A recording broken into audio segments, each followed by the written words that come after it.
that, to get away from it, you have to switch that ball. You have to switch it. And all of these things that you talked about last week in terms of, overloading and stuff like that. That's where the long balls come in. To switch that play from the overload. Yeah. So all of these, and this is why, I tired bigging you up, Theon. You understand? This is why your session is so important to the young coaches, because stuff that we did last week, it comes into play this week. You understand? So I kind of like that part of it. Yep. Okay. All right. Anyone else? So really and truly, if you were to listen to the general public speak on the topic in terms of the build-up play, in terms of short passes or using the long ball, most people think of it as old-fashioned, and it reminds them of what would be considered pick and rush. So you play it down long to the big striker plays it off to the number 10, who's a bit more skillful, and then you play from there trying to get the second ball. What is recognized in the Premier League as well is that the teams who are less financially stable or don't have a lot of money, they tend to not have the quote-unquote better technical players. So the players that they do get, they try to play a more physical game, and what best suit them is playing the long ball and trying to their attack is based around the long ball and getting the second ball. So that too is part of the element as well, while you guys may have mentioned as well the fact that the skill of executing it is very key, which is one, the pass, and two, the ability to receive the pass and the shape of the team after the pass.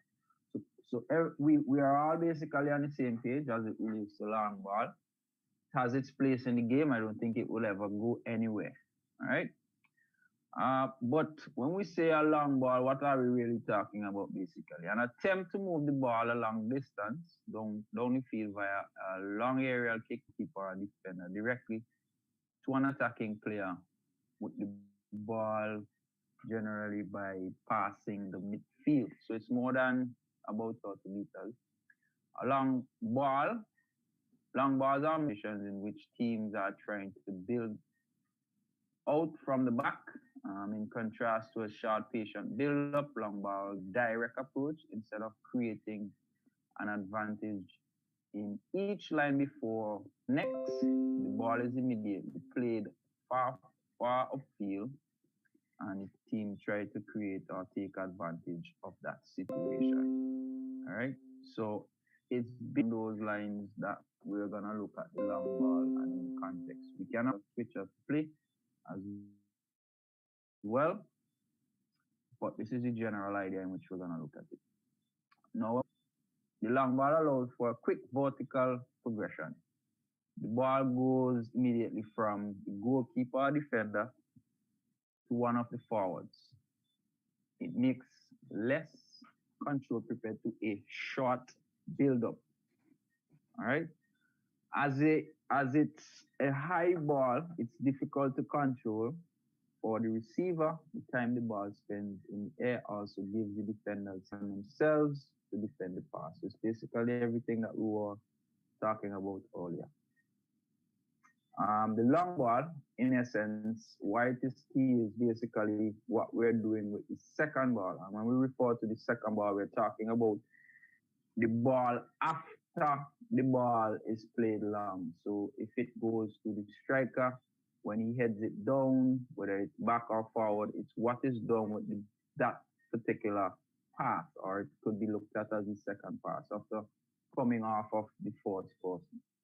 As the ball is high and travels quite a distance, the player who receives the initial long ball is usually not able to control the pass and continue the attack unless the ball is played into an open space, just as is seen in the clip that we're seeing here. All right. Therefore, winning the initial header is not an attack from a long ball. This is where the notorious second ball comes into play. After the initial pass, players need to be positioned in such a way that allows them to win the second ball in order to continue the play. So in essence, the second ball is really the key in this long ball. It's what we do as a result of the ball after the long pass. There are two main categories of the second ball. In the first situation, the ball is played backwards or towards your own goal or player behind. Player heading the ball to win the second ball. The second situation is the player heading the initial ball forward towards the opposition goal, which allows players to make runs behind. So in the case of the diagram we're here, we have player A, Julio Cesar, trying to play the ball, a long ball forward to Eto. So the first scenario is saying he heads it this way, which is back towards his goal, which would be to Zanetti, who he heads it on towards his other player. So those are the two situations, heading it back or heading it forward. Any comments before we continue? Bruce? Any thoughts to how you defend it? Are you gonna do that later? Yeah. Or? Okay, all right, no problem. All right. Yeah. So the first category is the more control approach. By positioning your second structure behind the player, in the initial header, you have a more winning second ball. So if you, in this case, the blue team, they are coming down the field. When the goalkeeper plays the ball, players are behind the ball. All right, they are behind the ball. So they're saying this one tends to be, well, based on how the ball is played, it's easier for the player to who are behind instead of in the opposite direction. Perfect, the defender wins it, or neither player gets a clean head, have a good platform to win the second ball and continue the play. So this is quite key. While it's a counter-pressing opportunity when the opposition wins the second ball, it's quite key that you are in a good position to also do this. So if for example your player does ball and they head it back towards your goal, as was said, your team is already in a position to defend that situation. If he flicks it on, which would be the second one, you would also be in a good position. All right. Now the second category again, it will create a goal scoring chance from the long ball. However, it's also much more difficult to execute. The initial header has to be one to the preferred direction. So it's a little, when your players recognize that is going to win it or flick it on or head it on, they should be making runs to the areas if they recognize that the defender who's about to head the ball cannot head on it and they just go touch the top of his head and continue. You need runners to continue behind that. When hit, the opposition goalkeeper is able to intercept the ball before any chance can be created. So it is because of these reasons why it is believed that the second option, which is this option, is a bit more difficult than the first option, which this kind of pattern isn't seen much at the highest level. They will tell you you have to protect the ball and you have to make use of when you have it, because when you could only score when you have the ball. If you don't have, so they tend not to play 50-50 balls as much as maybe amateur competitions would. Why the long ball? Kind of long ball pattern, you can have multiple aims. You can try to have the player winning the second ball, receive the ball under control. This allows him to forward or retain possession for the team. All right. You can gain to get out under pressure. All right. So if the team's under pressure, you can use it to get out of pressure. By playing long, you don't give the opposition the chance near your own goal, while it does allow you to take the pressure to the opponent's half and pressure them back. So those are two key reasons why you would want to play the long ball. And if you look at the video, the clips that you're seeing there, you could actually see specifically that in the top one, the team is slightly under pressure. It's good movement by the pressure, and you're out into attack the opposition team. Similarly with the one that's down at the base, same concept applied. A long ball was played forward. may not have been executed well in the first instance, but because it was in space and to the sides, they were able to place the team under pressure and eventually finish as a result of the first long ball. So they were able to execute well with the second ball or the second phase of that attack. So we're looking at the dead ball. And when we talk about the dead ball, we're looking at it in the context of balls like, for example, a goal kick or an offside or maybe a foul in your team's defensive zone. All right, dead ball situation, a goal kick, a free kick that are taken deep in your own half. The type of pass can suit both aims of the long ball, depending where the ball is aimed to and how the rest defense is instructed. So this is quite key on what your intent is and how your shape, what is the shape of your team after the ball is played long, so you can then attack the second phase of play or counter press so that you could get the ball to go forward. And again, the execution is key. Ball with good position for the second ball are usually favorable for winning the second ball and progress from there. While balls to the side are usually favorable for gaining space, it can also be used as a means of getting up the field, because if the opponents happen to intercept it, it can go out for a throw and the team has progressed higher up the field and now you're not in your defensive third. If we look at the example that's on the screen, we could recognize how that one long pass was able to open up or create space for that team, and I believe that is Ian Ederson. And we could have recognized, being at Man City, his ability to make that long pass and open up different defenses. So in this case, the intent was actually to go long to create an attacking situation. It was not one to flick on or to control and move forward using the long ball. Any question before we continue? Any comments?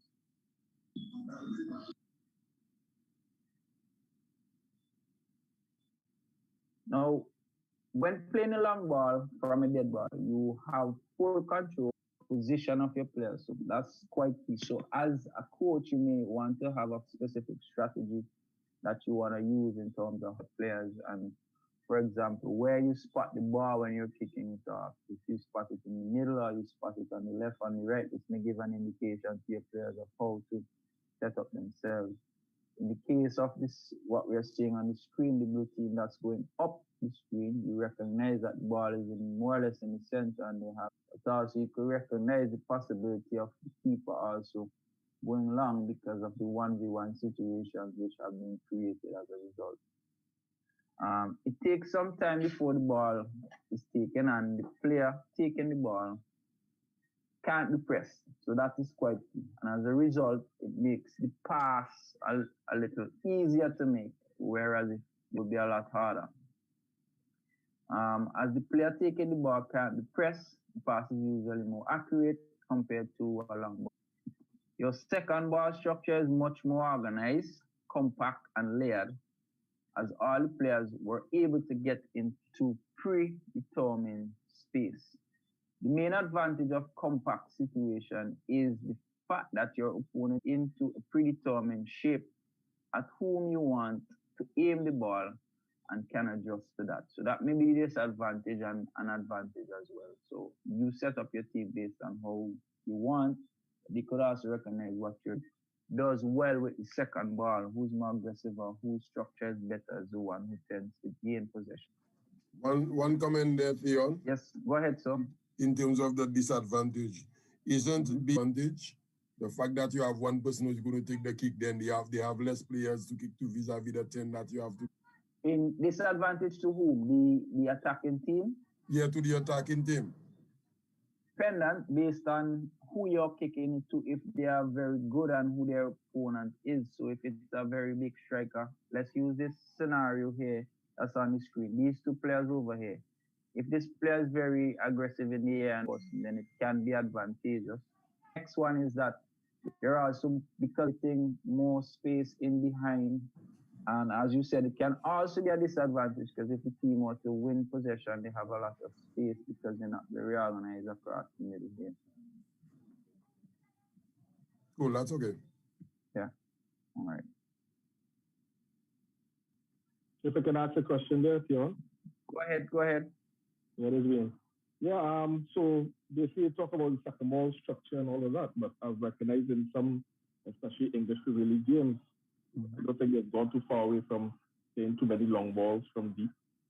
But in terms of what we've learned as coaches to have a spread or open attack, they don't necessarily do that. They would more or less push the entire field to one side or the other, to then try to win a second ball. But then what happens after that is a bit difficult to comprehend. Can you go into a little bit more detail about that part of it? Because I don't see this particular structure on left wing, all the way on the left side, right wing, all the way on the right side for long ball situation. All right, so I'll go back to this one and then I'll move forward because that would be really the same situation. So in this case, all right, if teams decide to do this, it's a situation of isolation that they're trying to create. So if you think back to, let me go back again just to show you the clip before with Ederson. Now, if you look at the positioning of City's players, it's the same concept. It's opening up the opponent so that they're not compact. And then you have runners from deep making the run to off-balance the team. And remember, it can be offside from a goal kick. So it's basically to create more 1v1 situations in this particular context. As you said, what is also done is what's coming up next, which is this one, which is the teams tend to go, which is basically what you said, teams tend to shift to a given side and then try to work on winning the second ball. And that's usually the norm. In the case of the yellow team here, you can recognize that they have given up this side of the field, which is the right side, and position themselves on the left, and they recognize their structure that they are trying to have here. So they're playing it to the 9, it would mean the 7 and the 11 are moving on, and the 10 and the 8 are the ones who are looking for the second ball that's played backwards to then create the attack in that sense. Is it clear? Yes, sir, it is. All right, okay. All right, so the goalkeeper aim to play the ball at the number 9 in the left half space. And therefore, the team ensures they are compact by occupying the center and the left corridors. So just like I was saying, the only exception to this is when the ball is played to someone in one of the outer corridors.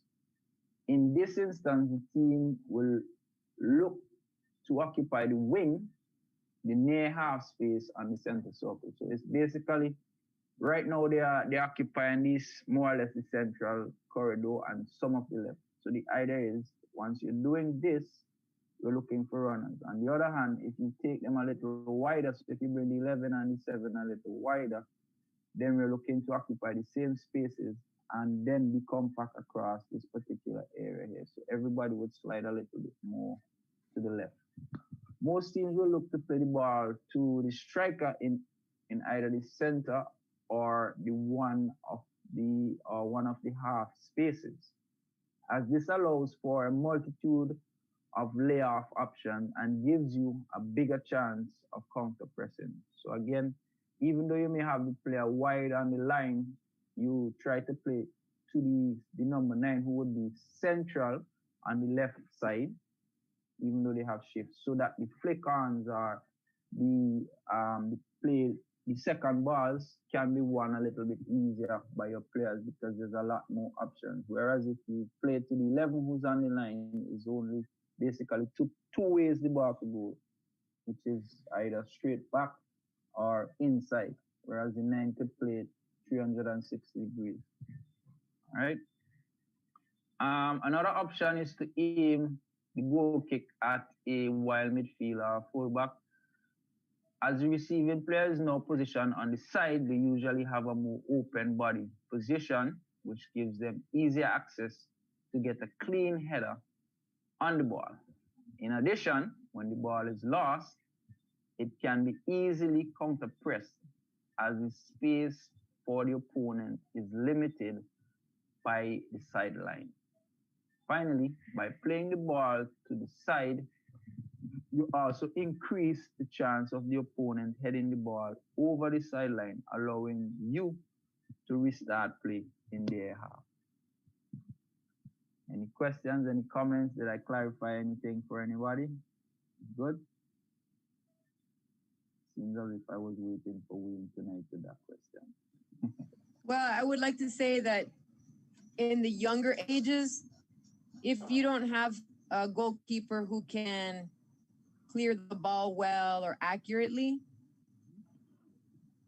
it might be better if they aim wide, because if they don't hit it so far, it's still in their defensive third, and can be a rather deadly attacking opportunity against them. So in that case, Vicky, if we were to look at the grassroots situation, would you say it would be better to play shorter passes out the back if you don't have that type of player? Or would you revert to using, let's say one of your defenders can kick the ball a little further, would you revert to using the defender to kick the long ball and then start play? Well, basically based on your philosophy. In general, with the younger ones, rather than keep it on the ground and teach them how to build out from the back, going wide. But there are situations in which you want it to go over the player's head. And that's important for them to figure out on their own after they've practiced it and been able to have a pretty good handle on that. You know, maybe not mastery, but handle on that. But yeah, you could have a defender do it, although I still prefer maybe in a tournament situation, but in most games and practices and friendlies, I would prefer the goalkeeper to have it because they need the practice.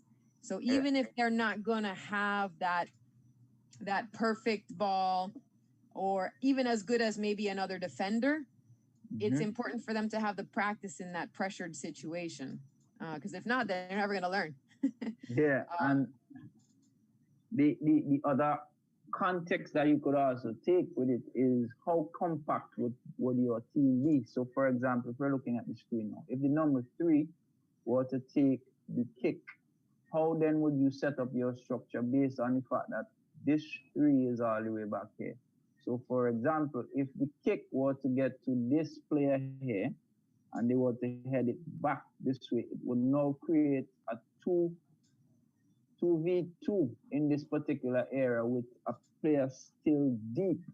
Yeah, I would definitely pull somebody from the top in that situation, you know, add, you know, drop another midfielder and have another forward drop into that midfielder spot.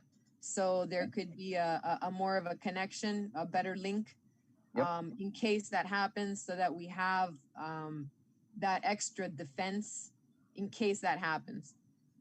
You know, you definitely would play with less forwards and a little more in the defense midfield area, and then see who can shift up on the attack once we're able to do that. But, you know, definitely compact the back a little bit more if we don't have somebody who in the back who can distribute well and distribute long. Guys, I believe at the youth level, you know, with the younger generation of coaches, they don't see that being effective at all. Long ball, I'm speaking about, because the field is so big that most of the times, you know, those long balls are not in a dangerous situation. They never become dangerous. And for some reason, it's not being used at all at the youth The level. long ball is not being used, is what you're saying? At the youth level, yeah. Yeah, what ages specifically are you thinking about? Well, I've coached on the 13, on the 15, I've coached everybody. It's not being used at all. Because I think everybody's more with this ticky-tacky stuff now. It's true. It's true. There's more focus on that. Yeah. Passing left, passing right, going up the Right. wing. Right. There is more focus on that. But like the teams that I see that are really successful do what we were discussing at the beginning of the presentation, is to intersperse it, know how to play wide, and then understand how and when to quickly hit the long ball when the team is not expecting it. Somebody said, do it out of surprise. It wasn't the word. What surprise wasn't the word. I want to say Patrick, or you said it. I don't remember. Maybe Bellis. But that's important in this situation as well. But it's true. You're right. Even the youngest ones. That's what we teach the youngest ones. Even 5s, 6s, 7s, 8s, 9s, 10s, 11s, to hit it wide and to be. And the reason for that is so that they're confident in being able to play under pressure in their defensive third with their goalkeeper, because the tradition in the grassroots level, for us it's called recreational level, where it's not competitive. The tradition is to not have any skills and just to kick it because they panic, and we're trying to reverse that. So most people tend to enjoy hitting the long ball because it's fun, it's a release, it's a good feeling, even though they don't do it precisely, accurately, Good up panic. right, with the strategy.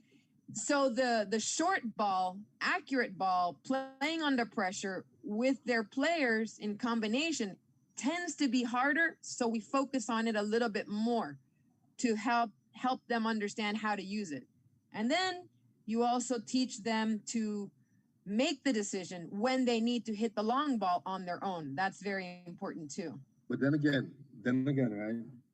These kids are not supposed to practice. They're not supposed to hit the ball until they're like 13 years old. What do you mean? They're not supposed to have. They're not supposed to hit the ball. Oh, head the ball. Yeah. Head the ball. I understand what you're saying. Yeah. So you'll find your practices, for the receiving purpose is what you mean. Okay. Well, flick on. Uh-huh. It could be flicked on with the chest, though. You could flick it on with the chest, with the foot, with the thigh, with the back.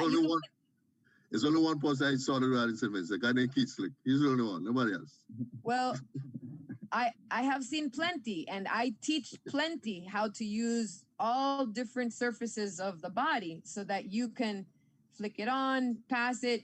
Just yesterday, I was doing that with kids who were 8 years old. And if you do it when they're young, without pressure and a lot of fun, they're going to do it in a game.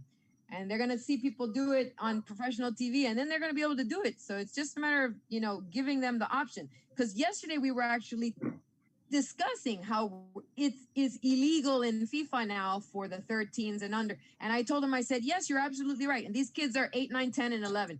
And I said, but if you don't practice it in practice, when it's time to do it in the game, you're not going to know how to do it. It's like driving a car, right? You don't wait until you're 16 to learn how to drive the car, right? You learn how to drive the car in a safe situation. That's why restricted licenses here in the United States exist. You get at least 1 full year of legally being able to drive the car with the parent next to you, the 18-year-old next to you. But we all know people do it younger. But you learn how to do it. You learn how to do it properly. And then you weave it in when it's legal, because this whole law of not being able to do, head the ball in the game, it has to do with safety for kids not hitting, not really the ball in the head. It's really more about kids hitting each other in the head by mistake. It's really more about that. And not having the proper ball. Not having the proper ball.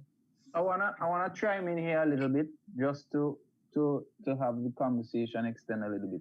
So the fact that you guys are saying now we are practicing to play out of the box, what implications does it have on the goalkeepers and the defenders to actually execute these type of long balls that may be necessary to create space behind the opponent's defense?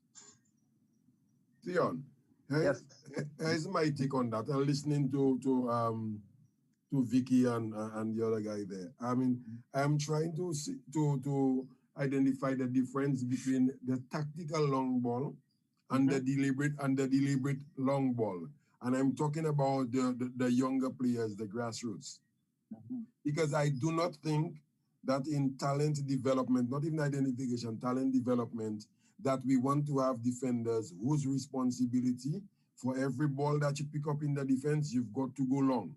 So that means other aspects of your game are not being developed.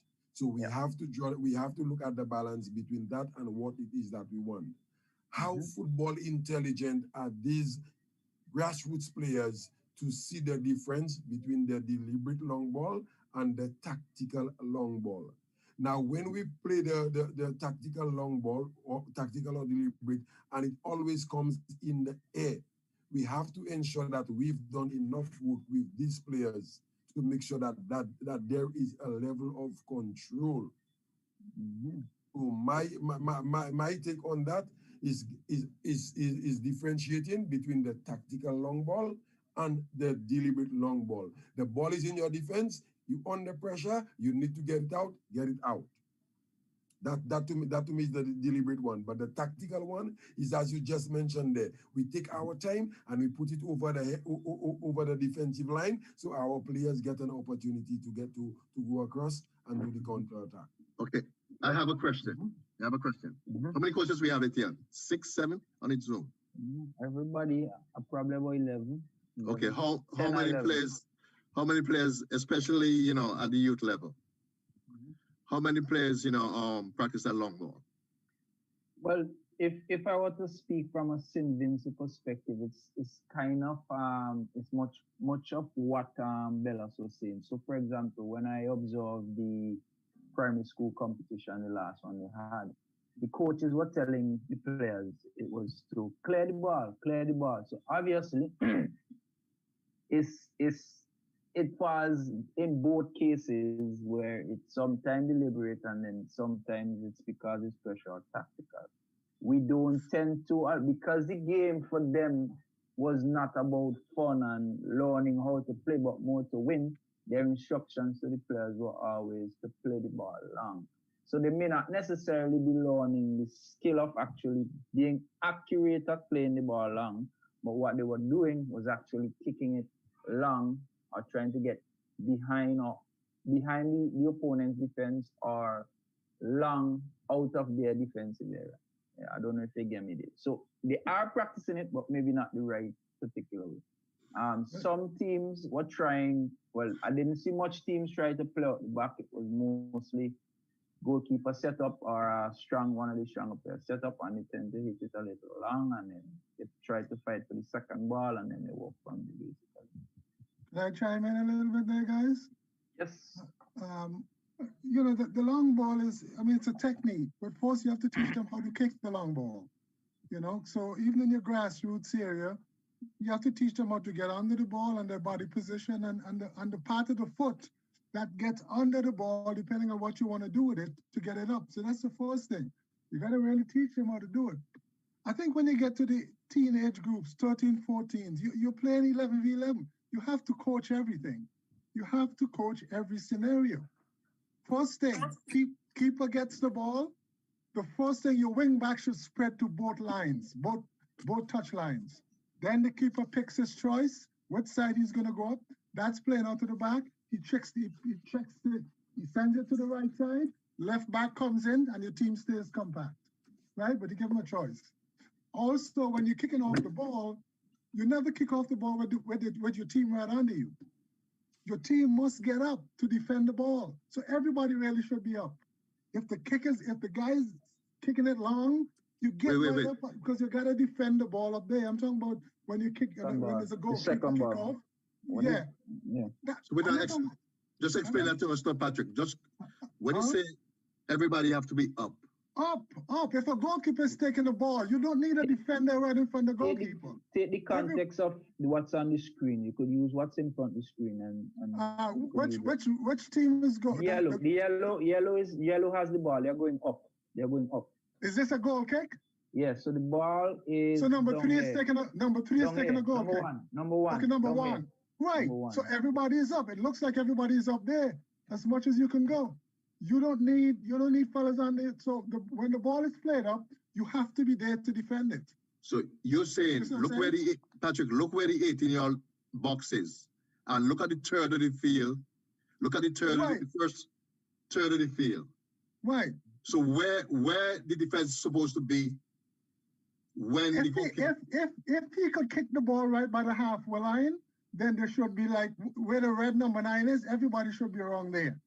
You have to be up compact to defend the ball. So depends on how far it goes. Remember, okay, the ball is in your possession. You can't stretch your team, and like we were talking about before, when all the players move into one side where the ball is being kicked. The whole idea is the ball is the dangerous thing. You have to defend the moment. You have to defend where the ball is at that time. Patrick, Patrick. So you just push up, yes. Patrick, hold on. Yeah. You're on offense. You have the ball. Yes, Sammy, but it's a kick off. You're not playing out to the back. It's a goal kick. Okay, but you're telling me for the yellow players to be in line with the guys, the red players. What if red win the ball and head the ball back over your head? What are you going to do? At least how they are right now. He was basing that based on how hard the goalkeeper could kick. So if the keeper could kick, you go up a little further.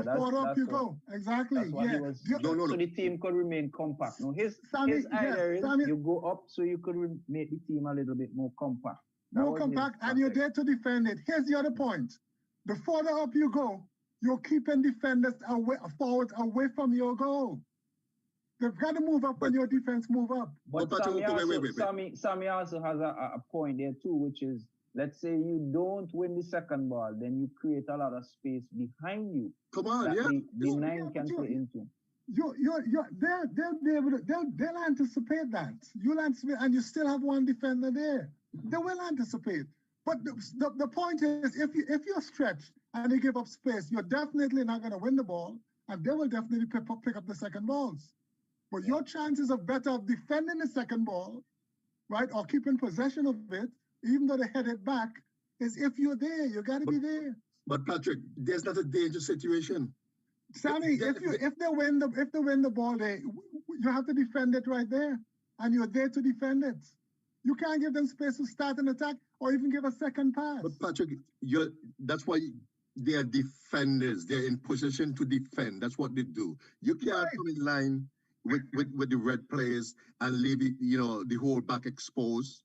How is the whole back exposed? I think you still didn't understand what you meant by that. So let me try to go again. He was saying, right? Yeah. The higher they go would be based on how hard the keeper can kick. And he was also reinforcing. He didn't mean that they would be in line with the red players. He was saying that they would be higher up, like, for example, where the 9 is, if the keeper can kick further. He is also saying that his defense would always remain goal side. You have to be goal side. Anticipate if the team is going to play the ball over the top. A little clearer. You always, right. Not only that, you're fighting the battle further away from your goal. And you still have space to recover just in case they come through. But Sammy, okay, so you bring your team back and they win the ball. What happens? What happens there? Patrick, they start the attack. Your 4 defenders. A goal side, Sammy. They're in position. They're in position already.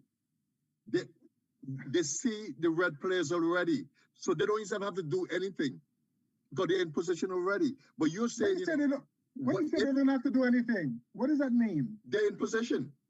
Where's their position? Where's their position? Look where they are right now. Right where they are, that's where they're supposed to be. Right. Okay. Right? Yeah. So they're in position. If the ball goes over to the red team, they don't have to do anything because they're in position already. You see how that is set up? Let's start from there. First of all, they shouldn't be square. One person should be tight on the 9, and the other person should be ready to cover. No, that's Patrick. How it should be. No, Patrick. So we looked at that last week, and we called that again. We could remember staggering.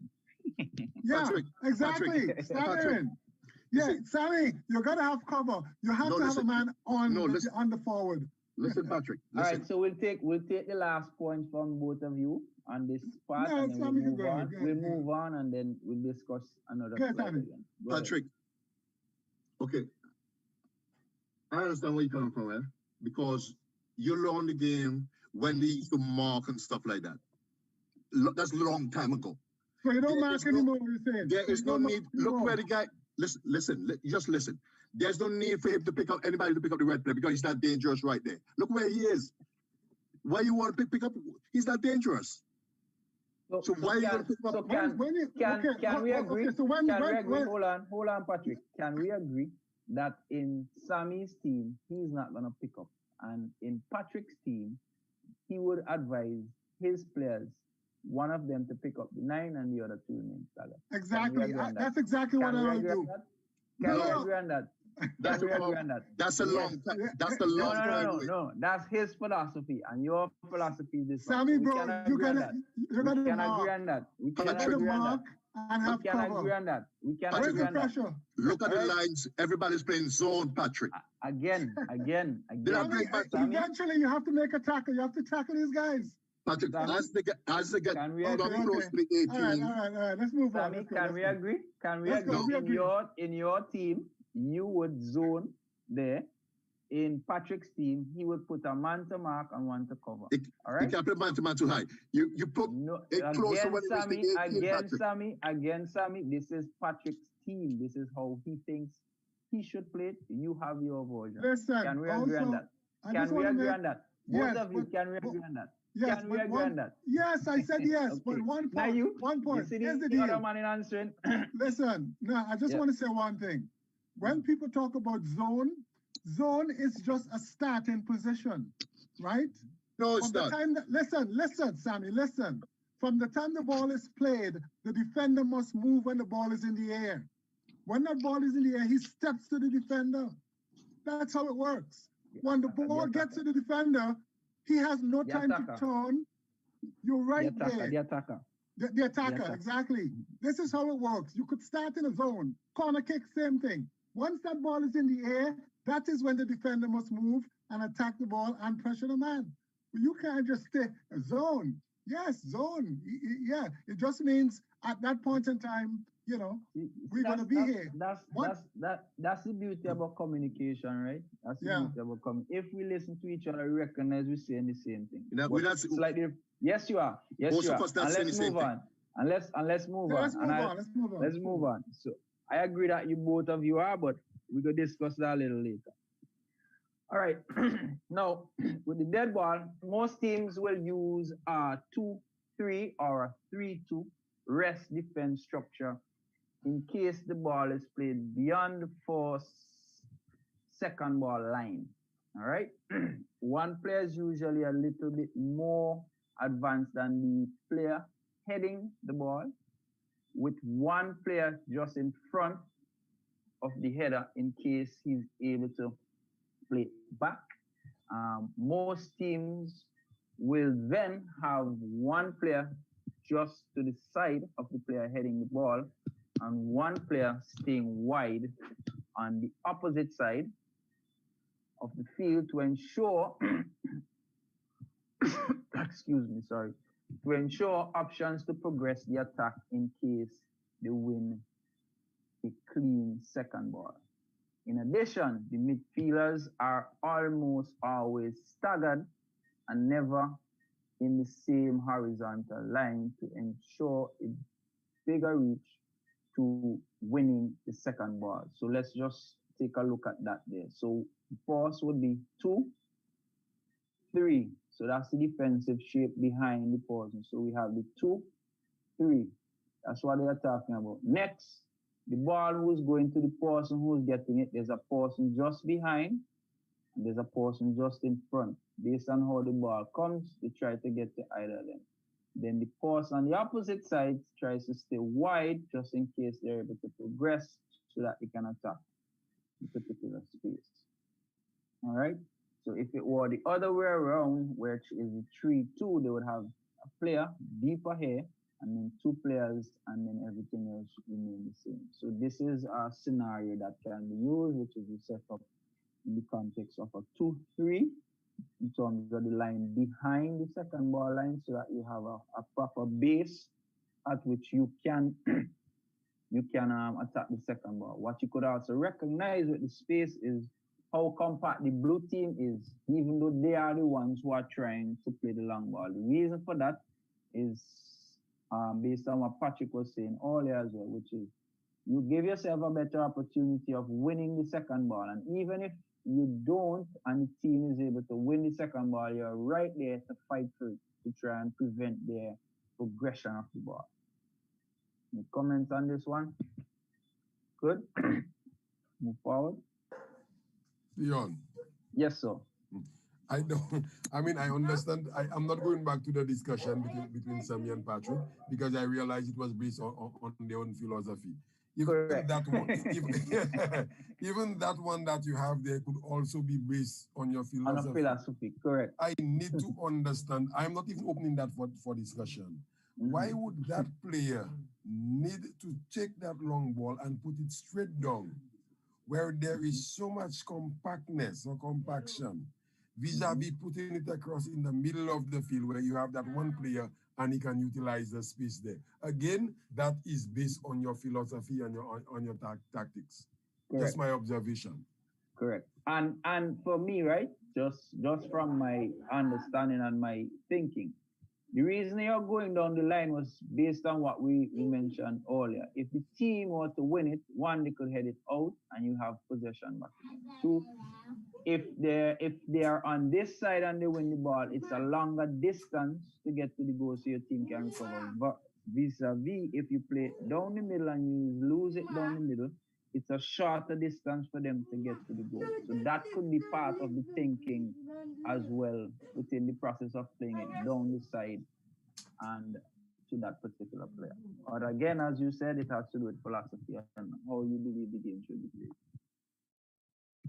played. Any other comments? Anybody else? Good?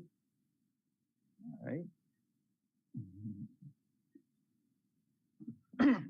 Now, while another option is to draw in the other team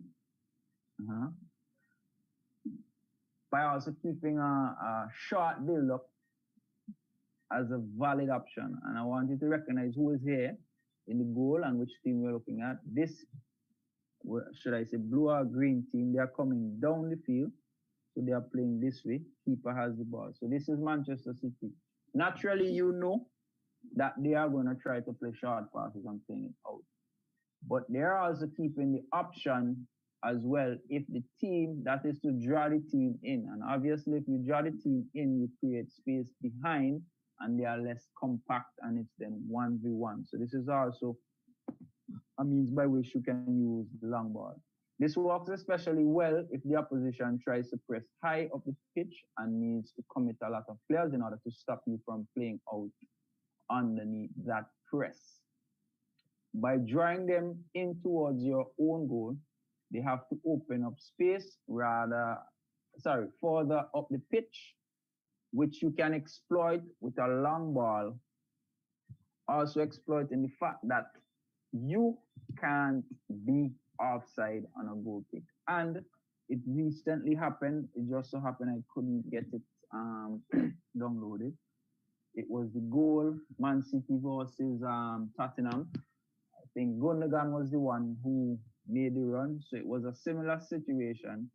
The N9, which was Jesus, he went this way, taking the defender with him. The ball was played over. Gundogan made a deeper run coming in from behind. And he was left 1v1 with the defender who misjudged the ball. Well, obviously it was a good ball as well. And then he was able to score the goal. So it's using this scenario, which is teams who like to press, and because they know you like to play short, you could exploit the fact that because they are higher up the field, you can exploit the space behind them. And that's down to how good the person is who's trying to make that long pass. Any comments? Anybody who took in that goal? I'm sure Sammy saw that goal because Man City is his side. And that's what Patrick is, because, you know, the player who went with the Jesus, right? That's Patrick's system of play. Patrick. Is Patrick still, is he still there? Does he understand? Yeah, I'm still so had he stayed back, you know, that opening would not be there. So Sammy, you've got to mark him. You have to go with him. Otherwise, he would get the ball. You've got to go with him. Patrick, What you happened don't was- want but there was, let me Patrick finish. There was still a at defender. that level. I remember the situation. Sammy, listen, there was a 1v1. The defender still could have defended against this guy. There's going to be times when you're going to be 1v1. You have to learn to defend 1v1. You have to mark these guys. You're saying no. It's Patrick, worse if they you weren't have to marked. look at So what would happen if, listen, what would happen if there was a Patrick, lot of space? Let me finish, Sammy. What would happen if there was a lot of space between the Jesus and the defender? Jesus gets the ball and is able to turn. He still puts Ganda one through. But what if you force him to play it back? You've got to, Sammy, you got to step to the Patrick, ball. You got to step when to you the play, defenders. All right, no, let's get when some. you play, Patrick, when you play in zone defense, right? Sammy's 1v1, Your one defend, zone. your What? def, Give him a chance. listen Give to me him a now. chance, Patrick. Give him a chance. Give him a chance. Give him a chance. Go ahead, Sammy. Patrick, you're okay. First of all, you have when you have a team, you have to play a formation, right? You're playing 4 defense, and your defenders have to be in specific formation. You understand? Defensively, you can't be going up what is not necessary to leave that void in there. People don't defend like that. As you get closer to the goal, I could understand what you're saying. You have to pick up man-to-man and stuff like that, That I do understand. But look where the 18 is and look where the final third is. You can't be picking up. There's just too much space. And these guys, with the speed of play and the quickness of these guys, what you're saying is not realistic. Sammy, listen, that ball came from deep, right? Okay? The ball came from the goalkeeper. So what you're saying is your defense should not be at the midfield line. So what there's no need for what project. Listen, Sammy, listen to me. So listen, what you have done was stretch your team. Your team is totally stretched and you've given up space all over the park in the middle. If you don't come to the midfield line when they have the ball. The key is, that's what you did. You stretched your team. Your defense is on your 18-yard line, and the other goalkeeper has the ball. Look at all that space there. You don't need that. You don't need that. So Patrick, you should come up. So based on the arrows that I have here, are you saying that they should have been there, Sammy? The orange, mine is not orange, I have a blue. You're the blue. White, Sammy, you're the blue team. Sammy, who's? No, Sammy is the white. Based on defending. The white right, team the white, is defending. White. Right? Are you saying they should have been higher up there? That's the question. I'm not saying that, no. So the white team is defending, right? Theon, the white team is defending. Where do you want them? Yeah, the white team is defending. Look at that space. You don't need that space there. What should have? Listen, here's how it is. Here's how you defend 2v2. Let's just say if they move to the midfield line, those forwards must move back with them. Okay. Remember again, gentlemen, when you're making your statements, you have to analyze as well the rules of the game. And remember, this is a goal kick. Right. So okay. Fine. They have a goal kick. They have a goal kick. It cannot be offside. So that's the fourth. Yeah, Next thing you have to consider: can the goalkeeper make that kick over your head? Yes. Next. Yeah. But next, the white team also does not want the team to play out the back. So what you're seeing here is that the team is torn between their own philosophy, which is pressing high and then trying to stay deep, which brings out the same point Patrick was trying to say, which is they have stretched so much that even if you play the long ball, they cannot win the second ball to stop the attack. I wonder if you're with me, guys. Yeah, right. That was some good. But the other thing is too, again, when you defend them, no matter where they are, the position that they're in right now, the two on the left, that should not. He's in the wrong position. He should drop between. I don't know. He should be. In other words, one man should be covering. Are you hearing me?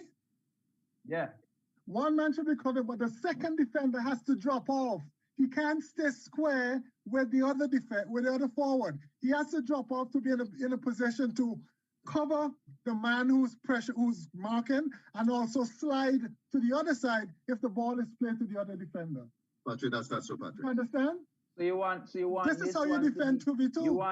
You want this one more inside, that's what you're saying? No. Listen to me. You see, look at the two at the back. Look at the two at the back.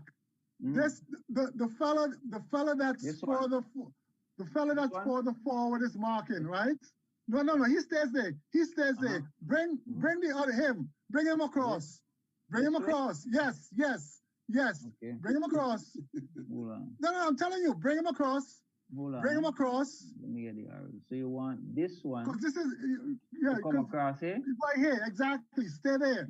He has a chance to cover if the ball goes through. If the ball is played to this guy, no, he could still step to the other guy, and the other defender comes back and cover him. That's basic 2v2 defending. All right. That's what you cover 2v2. So again, we have clashes of philosophy. No, but again, it's philosophy. It's principle though. Yes, when you defend in 2v2, you can't commit two guys. So who's gonna cover this fella here if it's a 1v1? And he beats the defender. Nobody to cover him. It's actually, if you really look at it, it's actually 3v3. Really, it's a 3v3. And the spacing between the whites, I would say, are too wide. Too wide, exactly. Yeah. So but listen, even if it's 3v3, you play the side where the ball is, and the weak side defender, he is the one that drops off to cover. Don't forget it's a goal kick and what happened, okay? Regardless, wherever they are in the pitch, wherever they are, he has to drop off. You go 2v2. But again, as I said, they were caught in two sides of the philosophy, which is high pressing, right? And not recognizing that it's a goal kick and the goalkeeper is very good. And what City did, which was smart, which was separate the defense from the midfield line. So, here's another principle, like we talk, since you are on it now, I mentioned it now, defending. Here's how one of the reasons. Hold it, because we're going on. Hold it, we're going on to that. Hold it. All right, hold it. So let's move forward.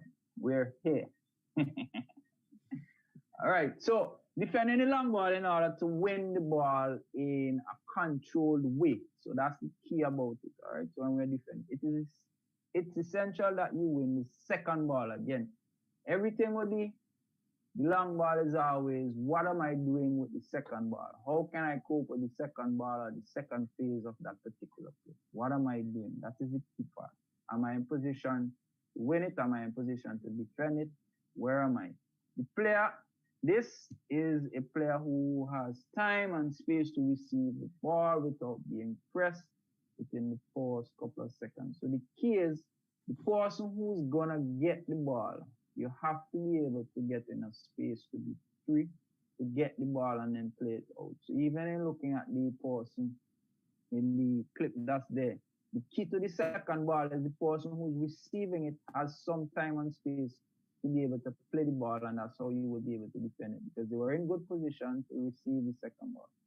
The free play is quite essential to continue to play in a controlled manner because of the chaotic and random nature of the situation. So it could have been a different scenario if the defender did not get the ball to their particular player, because it would mean the white team or the lighter colored team would have possession, and then it creates some chaos of who should press, and they're already close to the defending team's goal. It is also the situation in which the free player can't be found by the defensive team that are highly susceptible to counter pressing. So the key to this defending here is the person who's winning the ball is able to get it to a player who is free, or not necessarily free, but have enough time to make a pass so that they could control the play and restrict the counter pressing of the other team.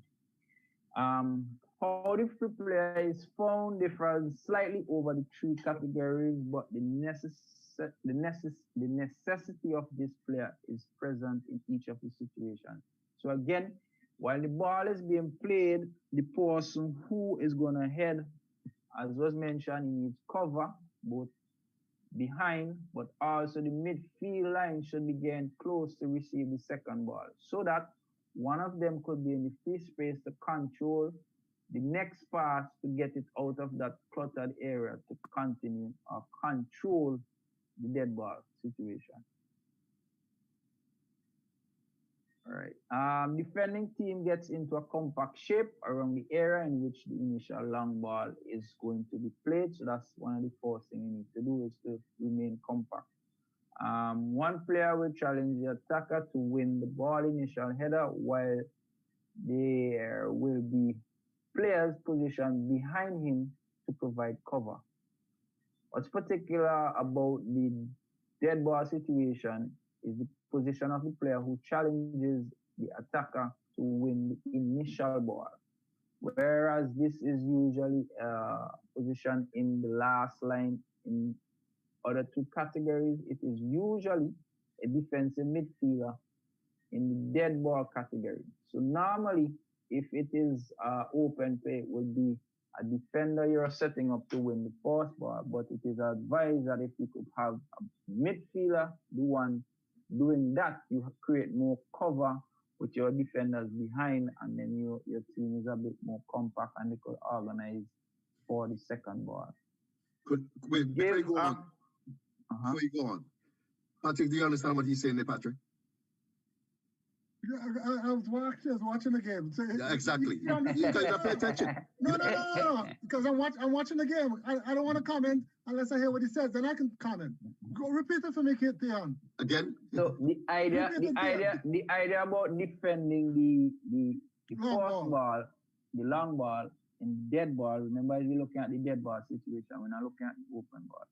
It's to set up the team so that the defensive midfielder is the one that is going to head the ball. The reason for this is if the defenders are deeper, then you have cover just in case the ball is flicked on or your player doesn't win it.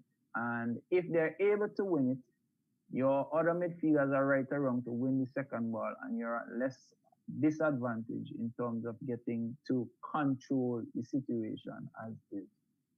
Right, that's fine. And you if you're there, you're compact, you could defend right there. You're preventing, like you said, counterattacks against you. But here are two things about the long ball. One, you have to look at the body language of the person on the ball, especially in the float play. No one could send a long ball standing straight up.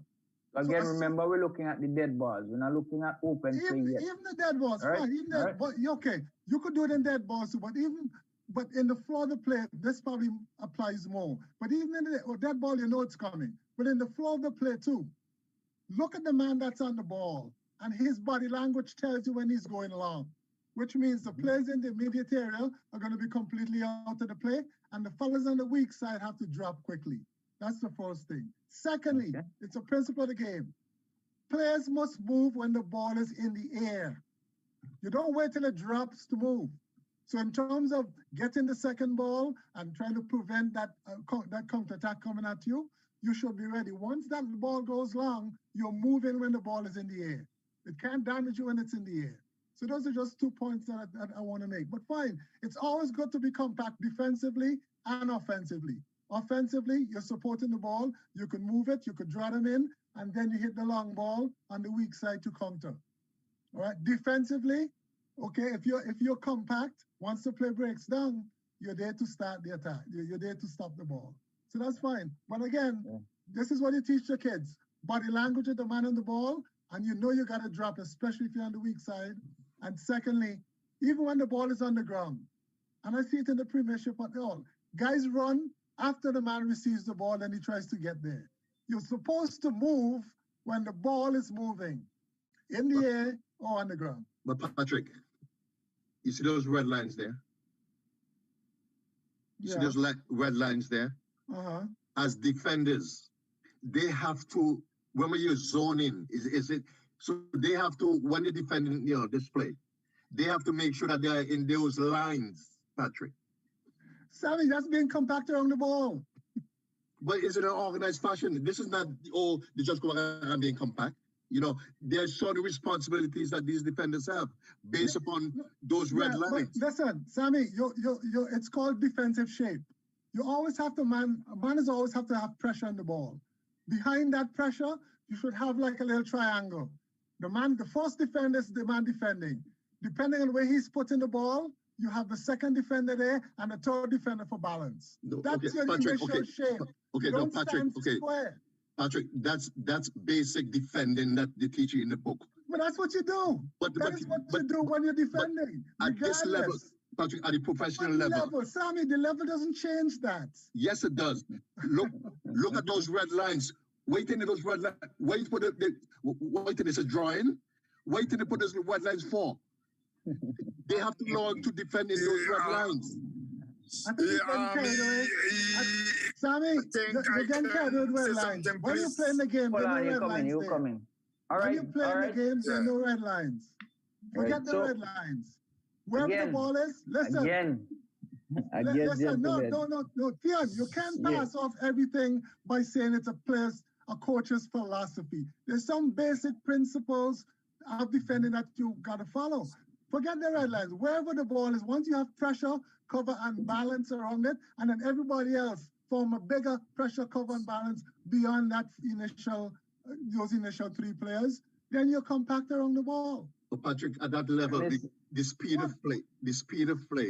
I mean, what do you say level? Can we get Mr. Alexander to come in now? Yeah. Go ahead, Mr. Alexander in a while. Okay, the ball is in the air. Where do pressure, cover, and balance apply? If you don't know which player the ball is going to, how could you organize, Patrick, let me finish. How could you organize pressure, cover, balance in a compact situation? That's my question. Okay, because you are confusing the hell out of me.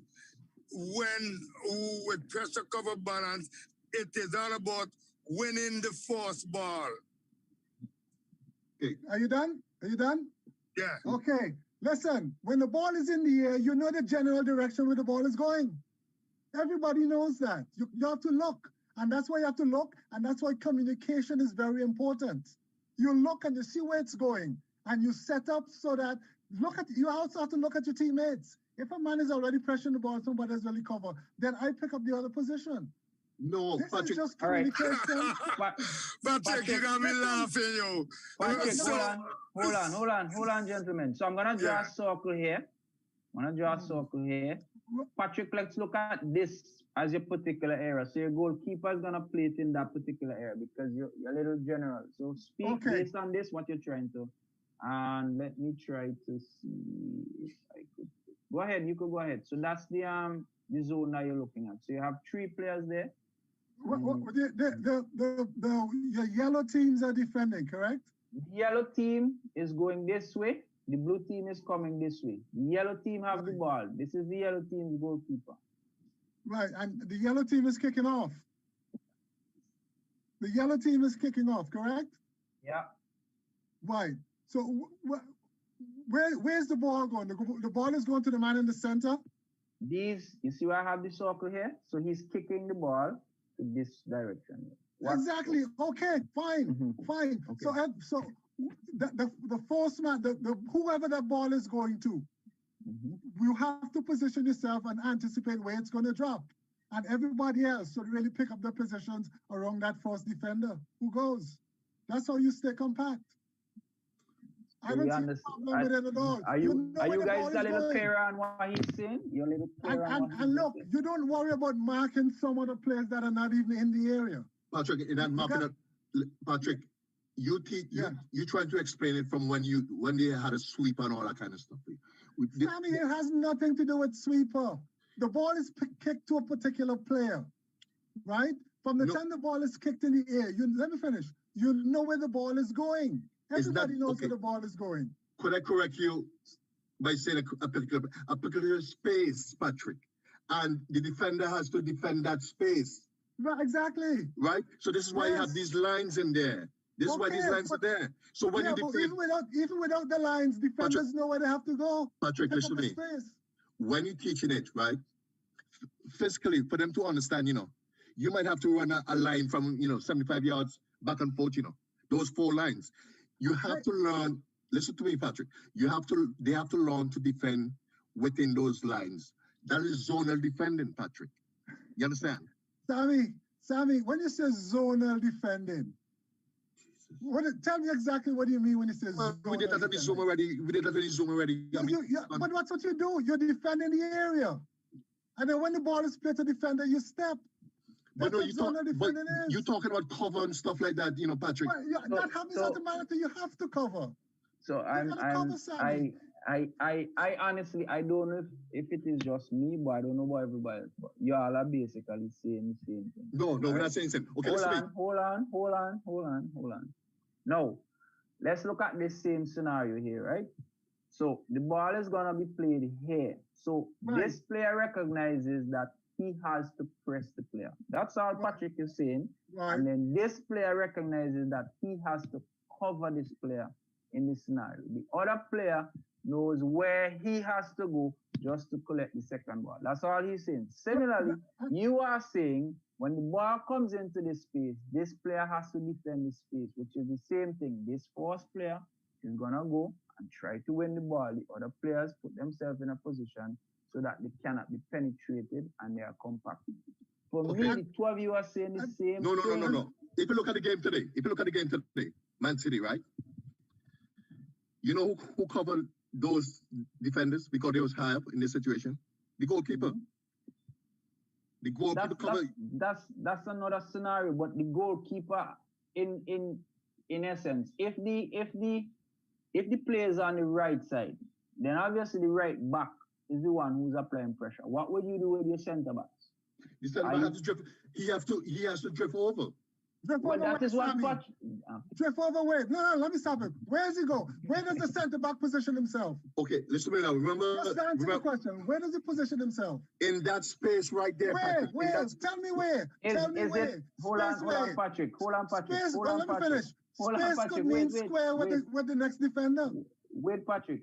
Do you want him to come over into the space, or you want to protect the space behind the defender that is pressing? Good question. That's a question. Good question. Do you want him to drift into the space, or do you want him to protect the space behind the player that is doing the pressing? So you have to protect the space. Behind. So that is what Patrick is trying to tell you. In protecting the space, the player is covering the other player. Let me just say this, Keon, this situation, the blue is marking the yellow against the line, right? Correct? Yep. Right. So his center back is in the perfect position behind him to cover. He doesn't have to go to the right because the line works as a man. The line works as a man. There's no way if he goes to the line and and the first defender misses, the covering defender just come up and clap him against the line. That's all. That's all. This is where your pressure is. That's your cover. And the third defender on the inside, he presents a little bit of balance, even though you don't really need it. That's all I'm saying. Forget lines. That's what you coach. And that's what I'm trying to get across to you guys. You guys are basically saying the same thing. The only difference. Sammy's not saying that. Hey, Sammy is saying forget about behind, come into the space, and the two defenders wind up square with the thing. That's what Sammy is saying. No, I don't think that's what Sammy is saying. Why is he objecting to what I say? Why does he say he can't have pressure, cover, and balance when the ball is in the air? That's why some people have to run for president and not coach. Sammy, but you're wrong. Sammy, you're the one that's gentlemen, I am the one that's telling you pressure, cover, balance. You're saying it can't happen. Because of all Alexander said, how did you do it when the ball is in the air? Yes, sir. John, yes, Bella. I've been listening to that whole discussion quietly. I just want to ask Sammy one question. What are the instances when a defender must not pressure, must not give cover, and must not create balance? Exactly. Exactly. But before Sammy continues, gentlemen, again. No, let Sammy answer hold the on, question, Theon. gentlemen, again. We're going down a road I don't want us to go down, which is we start to get a little personal and no, man, come on. I'm telling you. The fact, no, I'm serious. So we have to respect each other's opinion and try to listen to each other. Okay, listen, and then we have a proper conversation. It's not argument. It's not Sammy, you could go ahead. It's not an argument. Let's go, Sammy. Your turn. When in the game, does pressure, cover, and balance doesn't apply in defense? So that was a question from Bella. If you wish to answer so. It all depends on the speed of play and the level that you're playing, at. You understand? At the professional level, right? When you defend, zonal defense is so much important to cover those lines, those red lines there. You have to defend in between those lines. And each defender have their own responsibility that they have to defend. At that level, Patrick, at the professional level, right? Those basic defending, because of the speed of play and the width, that doesn't apply. Because it's just too much space. Bellas? To cover. Bellas? I just wanted to find out from him, what is the main difference between zonal defending and covering? Okay. Remember, I mean, you all getting me wrong with this thing. Like, it's very important, right? Team defense is zonal defending, not two players like what Patrick said. You understand? You have to cover the whole at the professional level because of the speed of play and the skill of these guys. You have to cover the whole field. You understand? So this is why they have these individual defenders that play in square, Patrick. And you say, no, you have to be skilled enough to defend in this zone, or you don't belong on the field. You're a defender.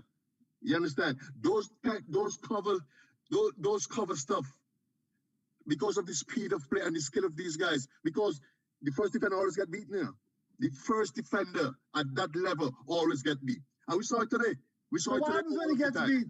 And when he gets beat, what do you have to depend on?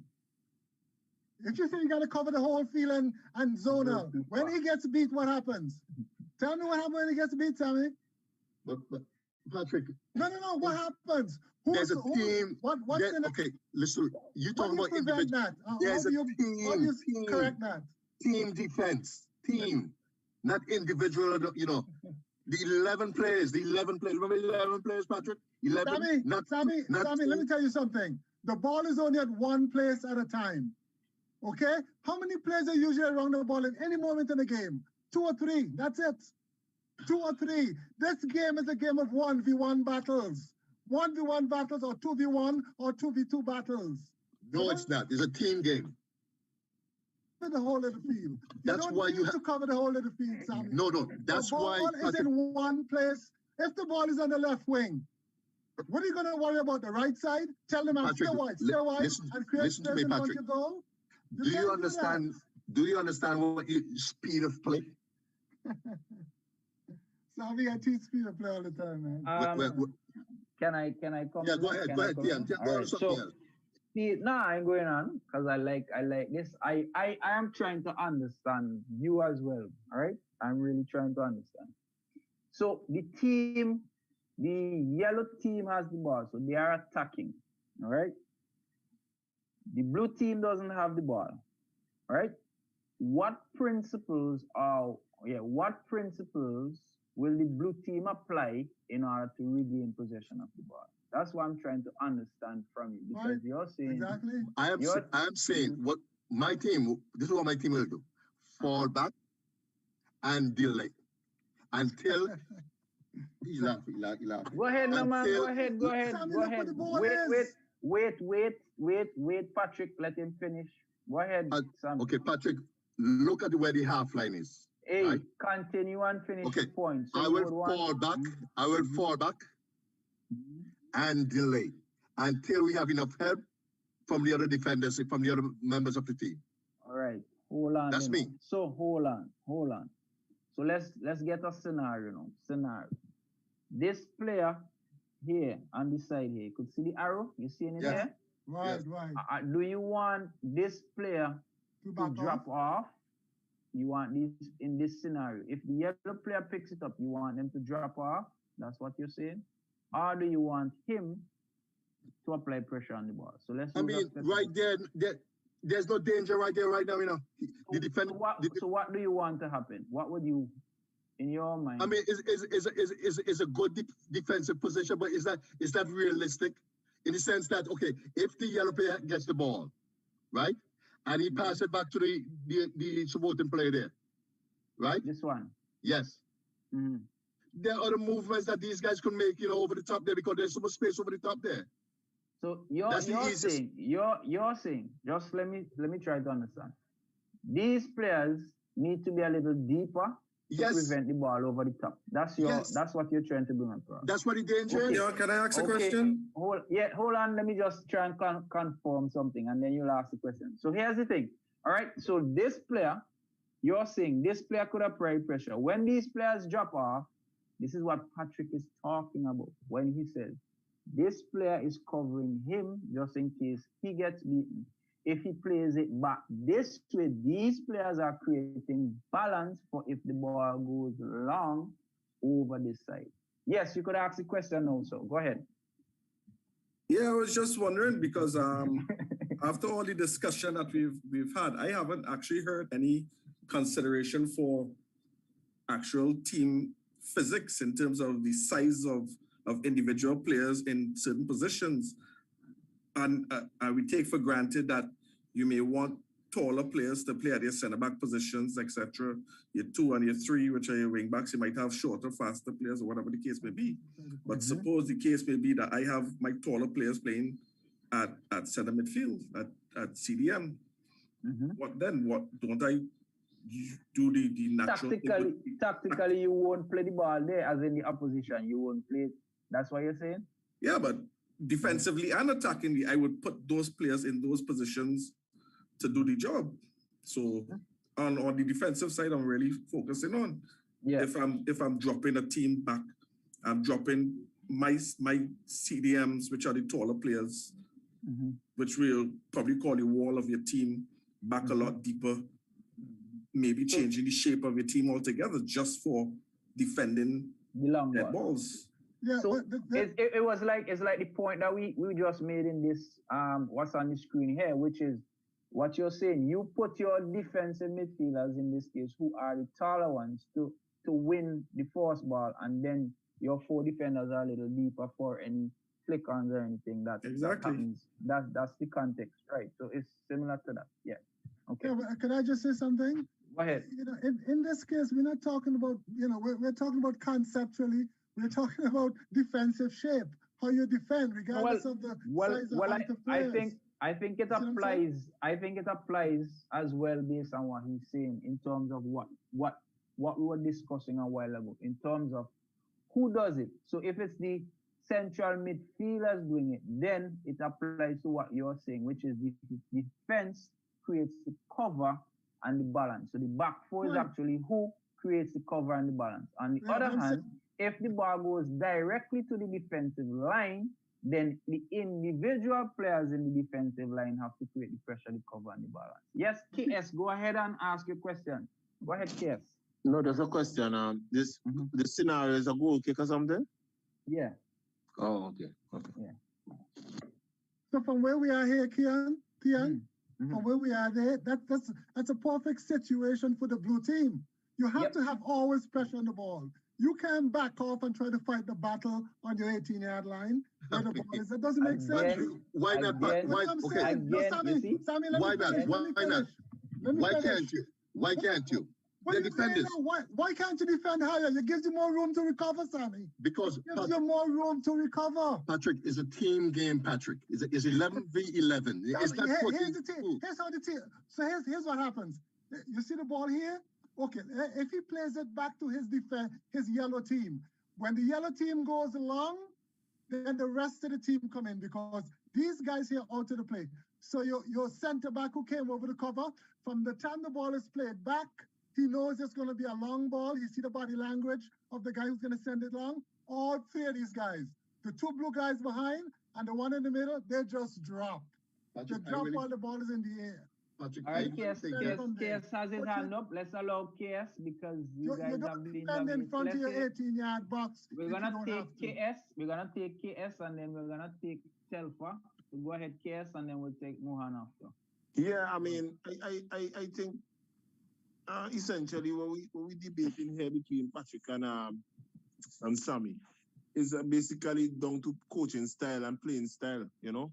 So whether your team wanna drop deep or you wanna put some pressure and so on, it's up to how the team decides to play, essentially, and not necessarily what is right or wrong. Could I ask a question? Is it, and this is common sense, where is it best to fight the battle? At midfield or in front of your goal when you're already at midfield? Why would you drop off when you're pressuring the ball? Patrick, because you intend to fight the battle in front of your goal. Patrick, because at that level, at that professional level. But common sense has to come into play here. But no common sense. Don't do that. Don't do that. Again. No, listen. Again. Gentlemen. Again. It's a good strategy, again. It's a good strategy to right. So here that right. So now we start yes, we're talking football now. Is it a better strategy? Is that a better strategy? Here's my counter to that. What if Sammy wants the team to come into his area to create space behind them when he wins possession? That could be a reasoning for doing it. Whereas you would want to win it higher up the park, Sammy's concept could be, I want to win it in my defensive thought so that there's space behind them that I can exploit because I have very fast players. So again, gentlemen, we can understand. Go ahead. Is it better to win it higher up, Theon? Patrick, listen to me. Okay, listen. No, okay. Philosophy. It's down to philosophy. Could I say okay. So let's move on. Okay, I that's how I see it. Patrick, so, okay. I'll ask you a question. Can you remember Jose Mourinho's Inter Milan versus Barcelona? Probably yes. I'm sure I saw all those games. Where did Jose Mourinho set up his defense? I can't remember those. That's years ago. It was on the 18-yard box. Why? Because that's why he does it all the time. He parks on the 18-yard box all the time. That's what Sammy trying to do in his team. That's what he's trying to tell you. Patrick, listen. But that's not in this scenario where you're already there. He doesn't park on the 18-yard when the ball is being kicked off and at midfield. No. Patrick, it doesn't do that. It has to do with Sammy's philosophy. All right, gentlemen. It's not Sammy's, it's team defense at that level. Let's take Mohan. So I'm taking Mohan, and then we're moving forward. Go ahead, Mohan. Good night, everyone. Good night. So, Theon, you just mentioned a good point about exploiting space. So in this position, you think about defensively, when I hear Sammy say drop off, I am not interpreting that drop off to the 18. I think Patrick mentioned the 18. What if you drop off and you leave about 30 yards between you and the goal? Because if you recognize that the attacking team has runners that can run in that space, then your job is to manage that space. Because at the end of the day, if you have the ball, your job is to find and exploit space. If you don't have the ball, you want to manage the space. So defensively, when Sammy says drop off, the way I'm reading it, Sammy didn't say drop to the 18. Sammy said drop off. So the way I'm reading it is drop off another 10, 15 yards. Sammy, I'm just saying. Let me talk first. The way I interpret it when he said drop off, I didn't go to the extreme of Patrick said drop to the 18. I'm thinking you want to drop off and keep them in front of you because your line of restraint could be whatever you want to be, 20 yards from goal, 30 yards from goal. So if you're thinking about managing those players who could run in, I'm with you on dropping off and winning and being safe and winning the ball because you can win the ball high up or low. It's not a constant thing in the game where you're going to win the ball high or you're going to win the ball low. There's variation. So in this situation, I understand Sammy's point about dropping off a little bit more so that they can run in behind you. So you manage that space. All right. They're not the only one who's dropping off. The midfielder dropping off too. Of course, I mean you're compact. So right. So when you drop your line, you pull your mid. So as a unit, what is a 4-4-2? How you want to defend? You drop your line back, because if you drop your line, defense drops. You're gonna leave space. So again, we talk about managing space. So when they drop, the midfield drop, the forward drop. That's how I interpret it. The team drops, not just the back line. Exactly. That's how I interpret it. So then, thank you. You're welcome, sir. Thank you, sir. Who's that? All right.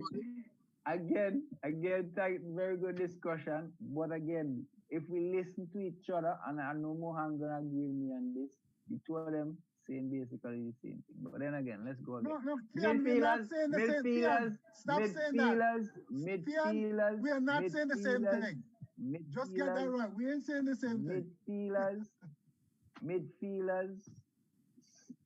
Midfielders are more frequent to challenge the initial ball. This helps with the fact that this situation is much more controlled than the other two categories. With dead ball, teams are able to completely control their structure and have time to position everyone into a planned structure. Having a player in the middle of your structure to head the initial ball, you have a more controlled structure to win the second ball. With players both in front and behind the ball, able to press opponents in case they win second ball. By positioning the defenders behind the initial header, you prevent the opponent from playing balls or the second ball directly into the space behind your defense, which could lead to the immediate goal scoring opportunity. So you see why I'm saying to you talking the same thing. I just reinforce it here. All right? Sammy is saying dropper, you are saying cover. That's all the difference. But anyway, let's go. So the scenario again, just to reinforce, the first ball you try to get a midfielder to do that so that defense drops off to clean up anything that's coming. In the case where the opposition gets the ball, your team is already in a position to defend any true ball or any ball over the top. All right? The Theon. Yes, sir. Just an example. If anyone watches Real Sociedad in the Spanish League, when they defend long balls, they will drop their eight. Mikel Merino, left-footed boy, he drops. He's probably about 6'2". So he drops on the back line to win the header, to help the defenders. So they have an extra center back. And then once they win the ball, he rejoins the midfield. I think someone mentioned that just now by using his center mids. So you make adjustments. I had a team where I had a short six who could do everything but win the ball. So whenever we defend the goal kicks, what would happen? Those balls that drop just short of the defense that you need a 6 to challenge for, I would take one of my center backs and put them at 6 and drop the 6 back on the back line to deal with goal kicks and deal with those balls. Because I know my center back will win that ball, is not going to drop in behind. Because the second, when balls drop in between over my 6 into my center backs, it's more trouble.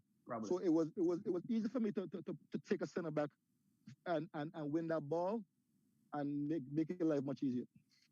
I think locally we could use the case of Hope International. I think they have the best player as it regards to that first ball. I keep forgetting his name. I don't want to call his name. The guy from Layu, the big guy from Layu. Yes. I know his nickname. I just didn't want to call the big guy. Is the big guy from Layu? Jalen. Right. So he's probably one of the better persons in St. Vincent to win that ball, and he would be, if you watch the structure and the shape, he would come up to actually attack the first ball, whereas the other players drop off, which is basically the same scenario talking about the Mohan. Basically, so the better header of the ball or the stronger header of the ball usually attacks it while the others fall back into a defensive position. Like for example, or if not dropping back in a defensive position, in a covering position. Like for example, if you have Shrek there and he's 6'6", you'll utilize him to do that kind of stuff. Yep. Correct. But if this is at the youth level, you have to play the zones. You have to you have to defend in the zones. This is what I'm saying. You understand? This is how you have to teach it. All right. The free player to win the second ball in a control way can be created in numerous ways. So again, when we're defending, even though we are defending, we are trying to create an overload in that particular player to have a free player, because the free player is key to control the situation, which is once this player gets the ball, you're able to control the situation, moving it out of that particular area.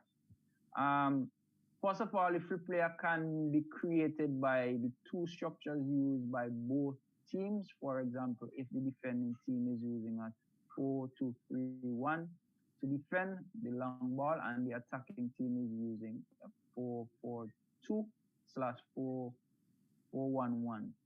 All right, one of the two defensive midfielders of the defending team have time and space, as there is no neutral opponent in their zone.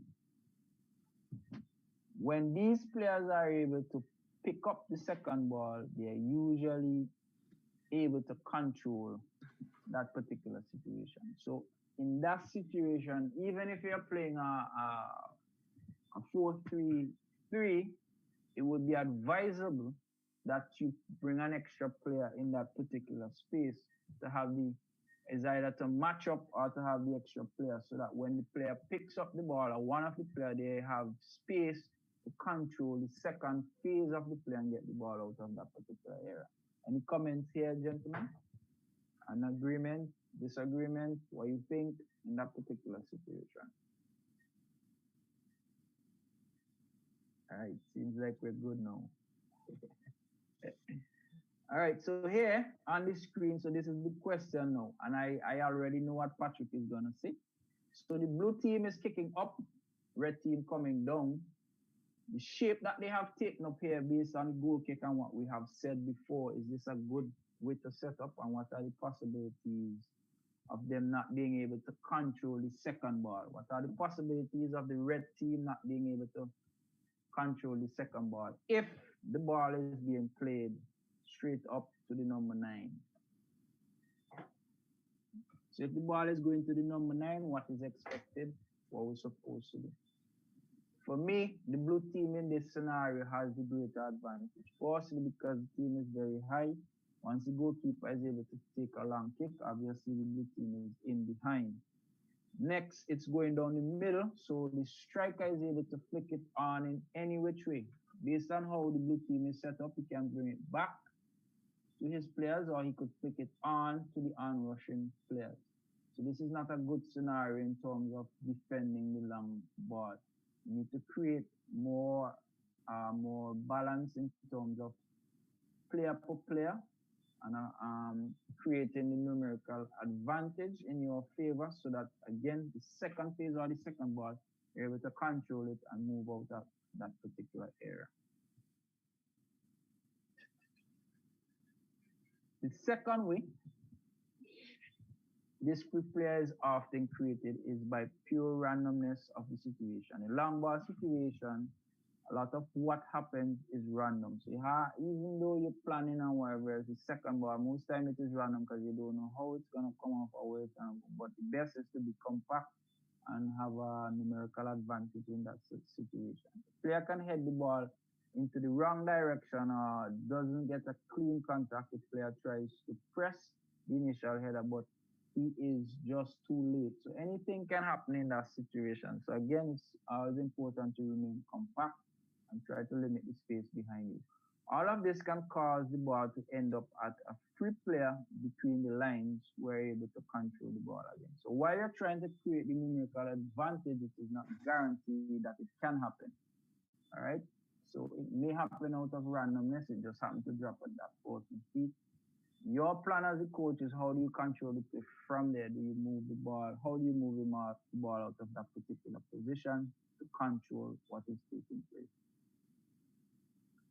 Again, the third way has to do with the opponent having to stay in a covering position, and therefore not being able to challenge the free player immediately. So again, it's based on the setup of the team. If you have the numerical advantage, then obviously you should be able to get the second ball in that case. If the team is worried about you counter pressing and then getting behind him, then obviously you're gonna have more numbers in that particular area and then you can exploit. Another way to defend long ball is also to ensure the opponent isn't able to create a control situation. So this goes back to what Patrick is saying. If you're compact enough, then obviously you're able to press immediately and not allow them to get in behind you. This is mainly done by pressing the player with the ball before he's able to control it, which causes a lot of random and chaotic situations the opponent usually can't exploit. So the pressure on the ball makes it hard for them to penetrate and makes it hard for them to make a pass. And obviously the quality goes down the more pressure is on the player. And that separates most players. It's how well you're able to play under pressure. All right, so that's the end of the presentation for tonight. Thank you for your attention. Any comments, any other clarifications? I would like to make a comment. Yes, please. So technically speaking, going back to effective use of the long ball, the players need to understand how to distribute it properly and how to receive it properly. So in talking about receiving it properly, I think that's one of the hardest things for players to learn because it is intimidating to see a ball come at you from high up or a driven ball to you, depending on the way it's distributed when it's not on the ground. Primarily because you're not allowed to use your hands. and so trying to figure out how to receive that and or control it with the first touch in a way where you're going to keep possession as a player and as a team can only come from a lot of repetition with very little pressure first and a very close proximity in a situation with very little tension and a lot of patience and a lot of repetition to give people confidence. And you need to use that. You need to create situations where they receive it from different angles, even maybe a different weight of the ball and from different players. And then gradually back up little by little and put more pressure on them, perhaps a passive defender, or perhaps from a throw-in, perhaps from a driven pass, so that they can feel confident and little by little master this. Because I see too many coaches just throwing kids out there and expecting them to receive these balls from the air and just getting frustrated with them. Like, why can't you go to the ball? It's because they don't have that confidence. They're scared of this bomb coming out of the sky. And the perspective is very intimidating. If you look at something coming at you, it's very different than something going away from you or coming sideways. So that's very important. And also for a matter of safety, it's very important as well. So that comes first. Even if you're even if you're 15 years old, because there are a lot of 15-year-olds who don't know how to do this. Yep. So it goes back to our initial discussion. You said that there's a lot of repetition that's needed, but when we're practicing, what we're trying to do is playing out the back with short passes and not necessarily long passes. So then the player, and to tap into some of what Bellas was saying as well, is are we exposing them to understanding the different ways to play and improve their intelligence and knowing when and how and what to do, as well as it relates to your statement to how to regain or keep possession was some of the things that we were talking about, which is how do we negotiate the second ball? How do we put ourselves in a position to deal with the second ball to continue? Maybe it's how do we flick it on? How do we play it back? Are we positioned in the right position to deal with the ball, even on a defensive side or even on the attacking side? Right, absolutely. Because yes, so first you work on it with one person, and then you realize that receiving the ball is a team effort. Like Sammy was saying, you know, you do things as a team, as a unit. So you're receiving as a team effort. So people have to be positioned ready just in case they're going to receive the ball. You always want the ball. So you always need to be ready to get the ball, no matter where you are.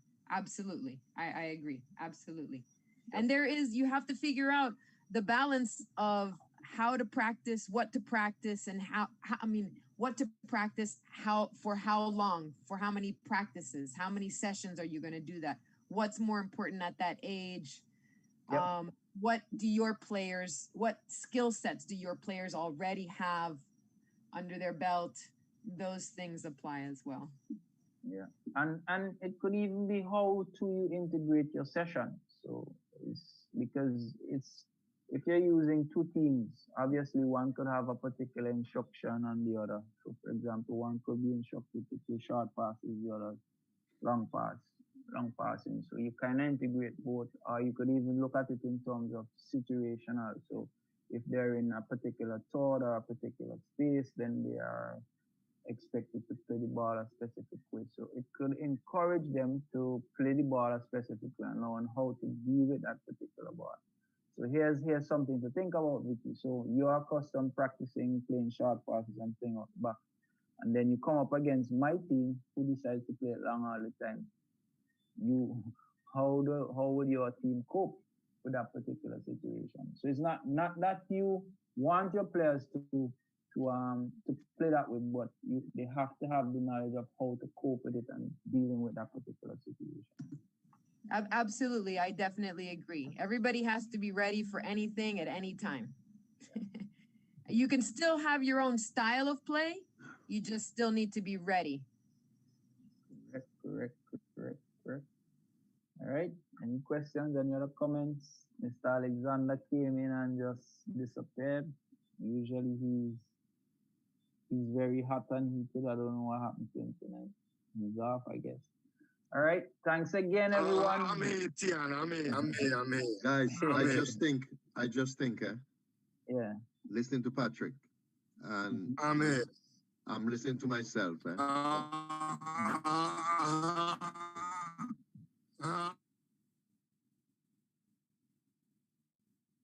Cut out the big man.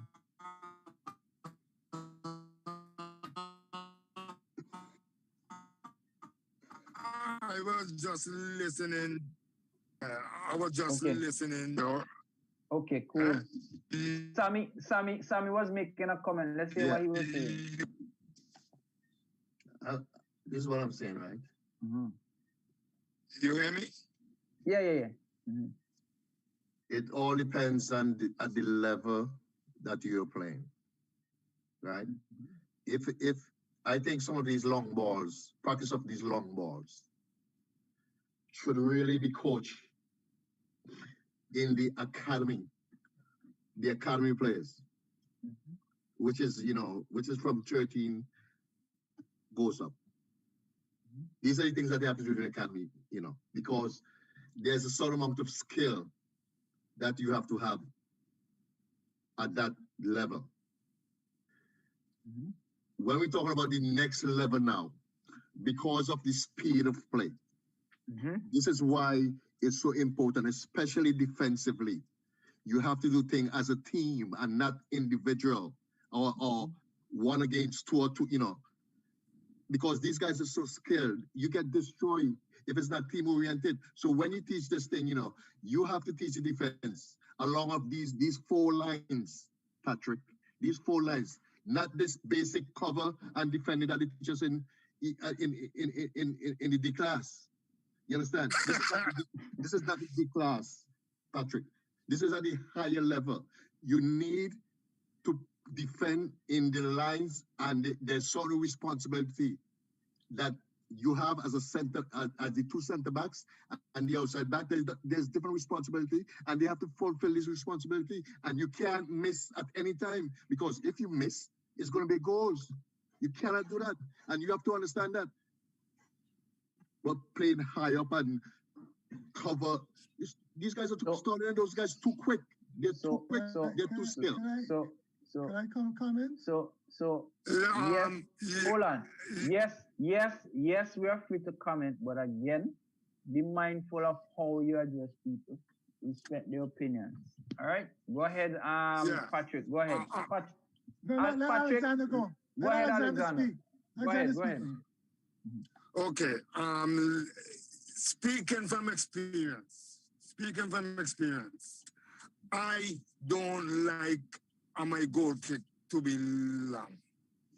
And the reason being, I enjoy seeing my team playing out of the back under pressure. That's just my style.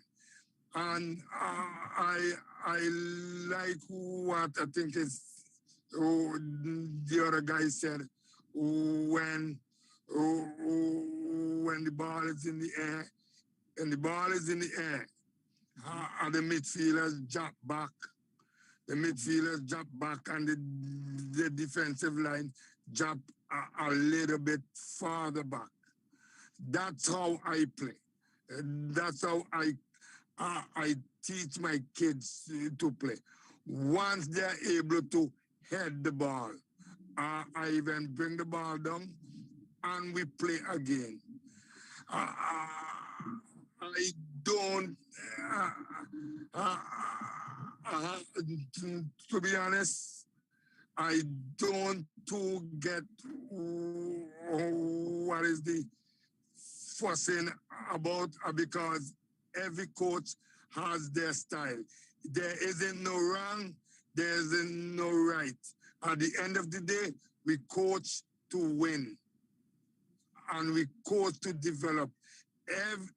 Every moment on the field is a coaching moment. Every moment on the field is something that that the kids have to learn. That's my 2 cents. Okay, boss. Well done. Patrick? So depending on what he just says, you never know how the play is going to develop. You have to coach. He likes the goalkeeper to kick off. But you got to coach you guys to coach your team to do everything, because you never know what's going to come at you.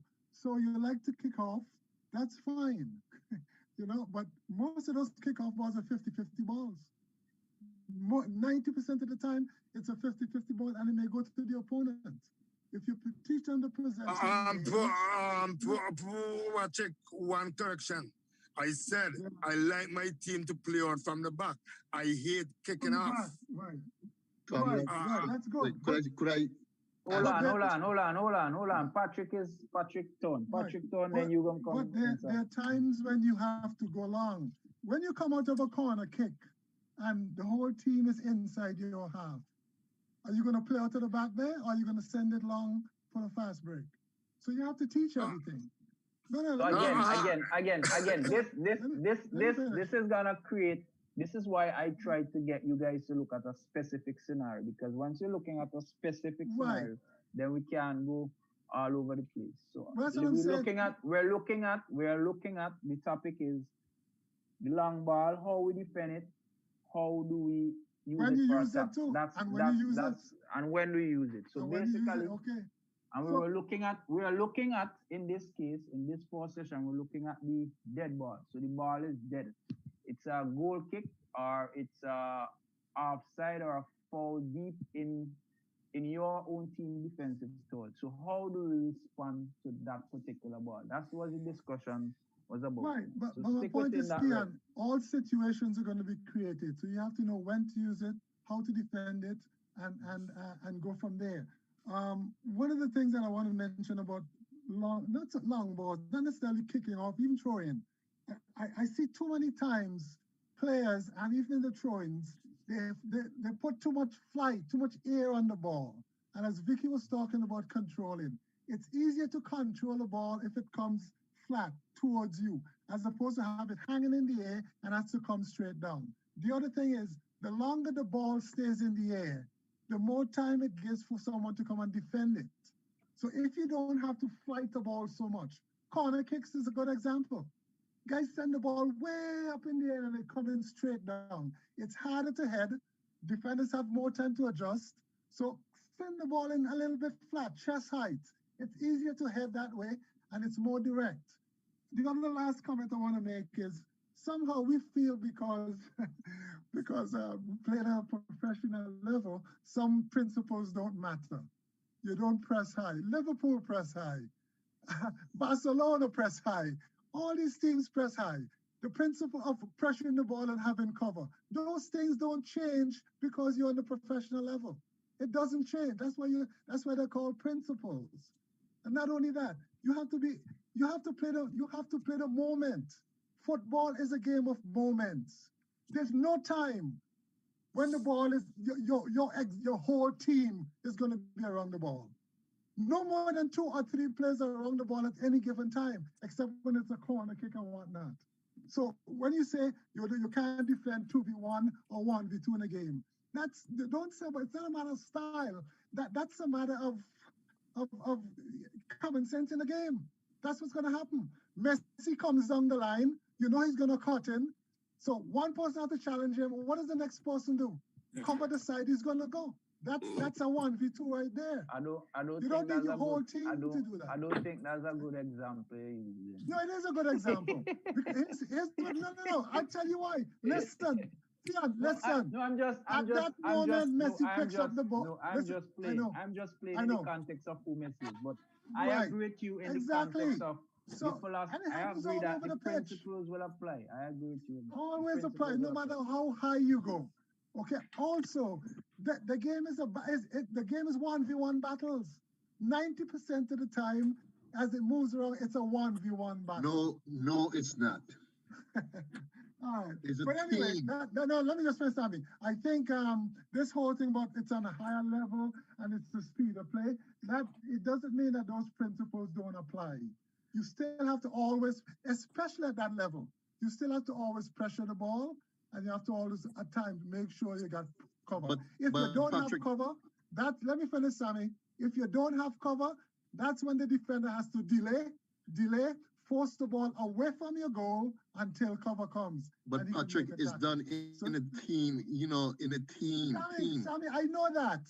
The team comes back, but at a moment in a 1v1, what happens there?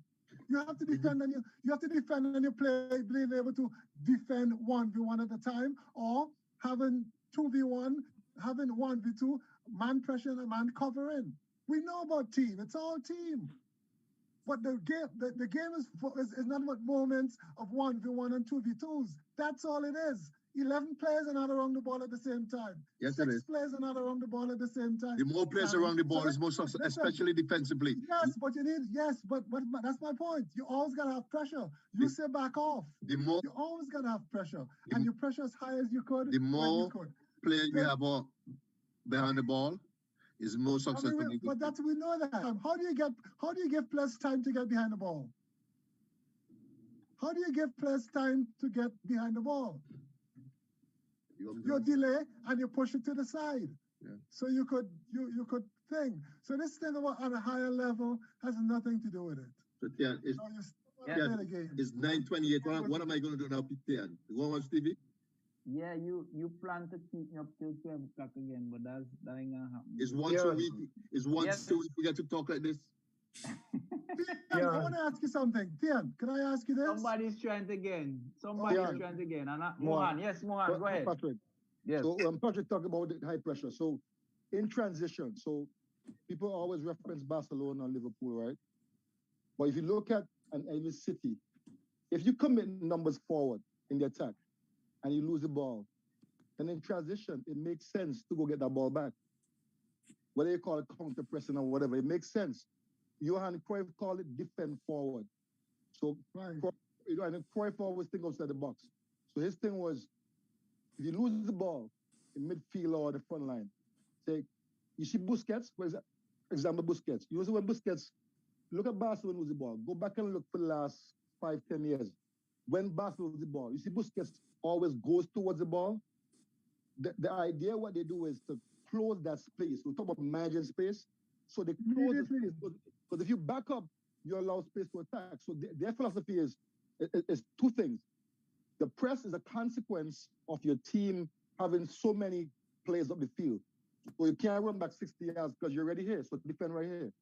And the next thing is the defend forward concept is where they close that space. Now, there's some gambling in there because we know if you don't get pressure on that ball, your back line got to back up. So this is where Sammy talk about backing up. So if your defenders see that front four or front five go to press that ball and they don't win it, and someone's about to hit that long ball, then somebody better run back to cover. Okay, guys. That again, you imagine space. So here's the thing. Let me. Are you done? Hold on. Are you finished, Mohan? No. So I was gonna say when Theon says tonight's topic is about the dead ball and that scenario, we're just dealing about dead balls. Patrick, is like when we take these DNC and B licenses, they tell us to look for that topic. So when you coach for your license, if your topic is 3 centimeters on defense, that's your topic. You can't go coach the wing backs. You coach the topic. So tonight, Theon is bringing an example of just dead balls. And dead balls, what do we do? Now, in transition, if he's talking about you lose the ball when you attack, what do you do? Then we start saying, go pressure that ball with a front five, back five, drop back. There are different things you can do in there, defensive chains and all that. But I think we go to these extremes with our opinion about it has to be this way or that way. When the game moves so much, there's so much chaos going on a field with 22 players. The game is total chaos. So in those moments, you decide, okay, we lose the ball transition, we're going to pressure high. But on goal kicks, we're going to drop low. So there's so many things in there. I think we try to get a point. I listened to Sammy and Patrick all night, and it's like you go into these extremes to make your point. Is that you're kind of making the same points? Look at, don't forget Trinidad. You remember the Trinidad game? Don't forget the Trinidad game. We said, look, that man went to press with a team he didn't train. So Sammy, let me shut this down one time, and I hope everybody can understand. That coach brought players from the US that he gambled on players that he had not trained. That's what I try to tell Sam. You can't use that as an example. Right? And he went with a style to go press. Which, if you haven't worked with your team to go press, how are you going to bring some player off a plane and tell them to go press? Exactly. So that game is not an example. That guy is not even a good coach. So let's not even for that level. So don't even talk about Trinidad. Yeah, so don't talk about that game. Like how Theon said, Messi not a good example. Don't talk about that game. Why not? Why not? No, we just said that the coach brought 6 players in his talent that he didn't train. Who does that, Sammy, at that level? Would so you think? That's the question. Sammy, stop. Would you train a team, right? For how many ever weeks, whatever. Train a team, have your squad, right? Working all that, and then insert 6 players in the stand lineup that don't understand your system. Would you, Sammy, do that? Okay. Could I answer that question two ways? Yes or no, Sammy? Would you I've been in that situation before. I'm sure you have. We've all been there, where we get some players coming in, you want to drop them in. But now, that level right there, where that man goes and drops 6 players in there at that level against the US who were just coming from a winter camp, that's Mickey Mouse right there. You can't. Okay, all right. Let me ask you a question, right? Our current national team, we're bringing in 8 players, and they have to fly into Crusoe to play, right? What are you going to do? Are you going to sit them on the bench? I mean, you're going back to the national team. Let me tell you something. No. Let me answer that. Right. Are you going to answer, Mohan? You going to answer? What are you going to do? Sammy, if they have not played with the team, you put them on the bench and you see how you could insert at that time. Sammy, listen to me. If you were training a team, listen to me. If you were training a 11 or 22 team for weeks, you have to be able to trust yourself that you could train those teams, even though they're not as good as the English guys. Let me finish, Sammy. Let me finish. If you're a confident coach and you have a team, this man had the team at the Trinidad Army Barracks for like 2 or 3 months. What he should have done, if he trusts himself as a coach, and if he understands the importance of teamwork, he would stick with the players that he has, and maybe 1 or 2 of those guys, based on their ability and where you want to go, he could insert them in the game. But you don't bring in 8 players from England and put them in Vincy Heat after those boys at home have been training together Okay, that mentality is Could I ask wrong you? for a Could I coach. say something? Okay. Let me finish. Last point. Psychologically, what are you doing psychologically to the players who have trained with you? You there? Okay. Yeah, man. I just want to answer. I have Ezra coming in. I have Butu coming in. I have Ezra brother coming in. I have Champ coming in to play this game. Are you putting them on the bench? It doesn't matter. If they What do you mean haven't doesn't been playing matter? with you for Of weeks. course it matters. No, Sammy, apples and no, oranges. you gotta Sammy. know when to use them, Sammy. Patrick, It let me doesn't deal with Sammy matter. this one. So are you, Patrick, let me handle Sammy. So Sammy, those are known quantity. You know Ezra, you know Butu, you know who those are. Terry Fenwick gambled on players he did not see before. No. So that's Listen not to the me. same example. Sammy, that's not the same example. You know Ezra and Butu and those players. You know this. So if I don't want to use But Mohan, our national but team, morale of the team and culture of the team is important. listen to me now. Even you know them. I'm I not sure understand why. that. I'm not sure why you're big enough. Then Sammy, wait, then as a coach. Patrick, you just wait. You just wait. You just listen. You just listen. Okay. I'm not sure why you are big enough, Fenwick. You know, this was Fenwick's first international. This is the first game he ever coached. So what? He's a coach. He's been coaching Which all coach? his life. He's his first. This is the first game. This first game ever. Sammy, doesn't matter. What do you mean? Of What course you it know does as a matter. coach. So what you learn at the club level, you're not gonna apply it to the international level. You can't. It's a different game. Sammy, what are you saying? It's not a different game, Sammy. Yes, it's it not is. a different game. Sammy, what The you speed of play. Sammy, The press, they don't allow you to play at that level. Sammy, what did you say about Fenwick? We're doing what Fenwick? We're bigging him up. What would you say? Yes. Why is Fenwick so like? This is his first game. His first game ever coach at that level. Okay, so at that level, I'm telling you, it's a different. The speed of play. They don't allow you to play. Sammy, you have to create Sammy, your own. Yes. Sammy, we told you it's not a good example. We're saying Fenwick made questionable decisions because he's dropping in players into the team that he doesn't know about. Whereas if you had dropped in Butu and Ezra them, you know what they bring. So what you're doing is not much of a gamble because you know those players. When Fenwick goes in there and he brings those players that he has not trained, that he has not seen, it's a total gamble. So you can't compare. You can't compare that. So Patrick, let me finish. The example, you cannot compare that example to you bringing in Ezra and Butu them. It's a different case because you would have known Ezra and Butu them and seen them perform and it would have been in team from before. You're not bringing in players that you have not seen that he thought they would be good because they play USL. That's what he said. He thought they'd be good. You don't coach like that. So I'm not bigging up Fenwick. I'm saying what Fenwick did. I don't even want to air my opinion on that. So let's leave that alone, right? But that I wouldn't do that. I wouldn't advise anyone to come drop 6 players in the start lineup. We are going to be. Haven't trained. We are going to be in the same situation with Vinci Heat. No, you're not because those foreign players haven't played at home, Sammy. Where have they played? So are you players saying you're bringing in? When was the last time they played for St. Vincent as a group? The players you're trying to bring in. They're all new players, Sammy. Guys, don't get me wrong now, Don't get me wrong, right? As a national coach, right? You have to have the homegrown players. Don't get me wrong now. That's not what you're saying. That is not what you're saying. You're killing the homegrown players' morale by bringing in fellas from all over and playing them because they have a name. But Patrick, I've been in that situation before. Sammy, very important. When you have homegrown players, if you Butu and them walk away, there's a way to integrate them into the team without killing the morale of the players that you coached for 2-3 months and to motivate them. You don't do that, man.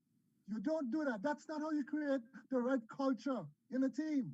So I don't care how good they are. There's a way to bring them into the team, integrate them. Okay, Patrick, let me what you have. Now. I'm sure that you have the confidence to bring an average team.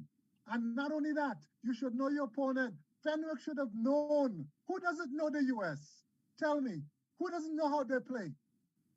So you're stupid to bring in players you don't know. He should have trusted himself, coached the team based on trying to play the US. They work hard. They got speed, right? Nobody works harder than the US. Nobody quicker than them. And they work together. And when it comes to headers, their tall defenders are always there. That's how you coach. You've got to coach against the CONCACAF teams who you need to beat. And that's what Fenwick should have done. He depending on the players who are abroad. Not only that, the players who are abroad weren't even playing together. They were playing in all different teams. Patrick. It's the worst mentality you need of a coach. Patrick, these top coaches, right? And this is going to have to defend the heat. Can't do the top coaches. No, I'm telling you, this is going to have to defend the heat on the 25th. They're going to pressure you. They're going to pressure you. They wouldn't allow you to play. So and after that, there's chaos after that. So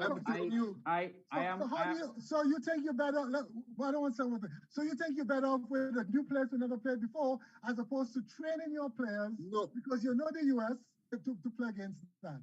That's what you're saying. No, I'm not saying that. That's what you're saying. No, I'm not saying that. You can't do that, man, Tommy. You say that. Yourself, coach whoever you have, know the opponent, and you go from there. Then you can integrate more serious, more experienced players based on how the game develops. That's what you do. And you keep pride, and you create a good culture in your team. That's what you need to do.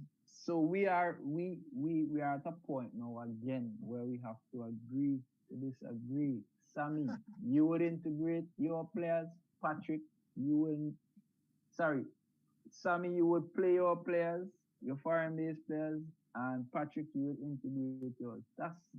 We have learned that's each other's decision. You think you can risk? Listen, okay, let me ask you this. Theon, I want to ask you this. At some point in time, right, common sense has to come into play, and intangible things has to come into play. Let me ask you this. Common sense. Yeah, listen. Hold on. Common sense for you and common sense for Sammy is two different things. Sammy can tell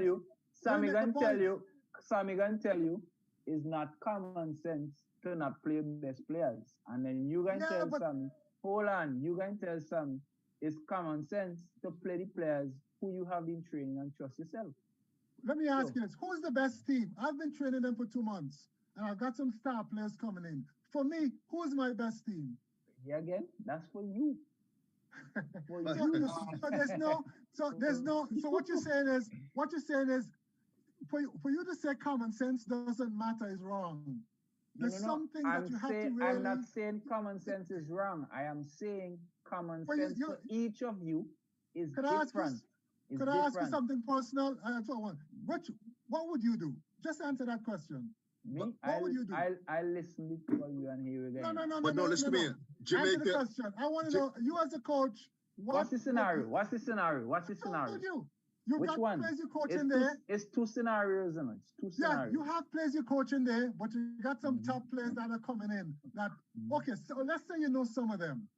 Okay, but they haven't been training with you, and you've been training these boys for a month, 6 weeks, or whatever. Because that was the situation. That's the situation in St. Vincent now. You can't get good players in there. Have they ever played with me, or do they know my system or style, anything like that? Any other particular? Again, if even they have, you're currently coaching this team now. You haven't seen them because they're in Europe right now. So based on that, hold on. Based on that, I'll use St. Vincent as the example. So we have to bring in, they say DL Spring has to come in, Cornelius Stewart has to go in, and those kind of players who were already in the system.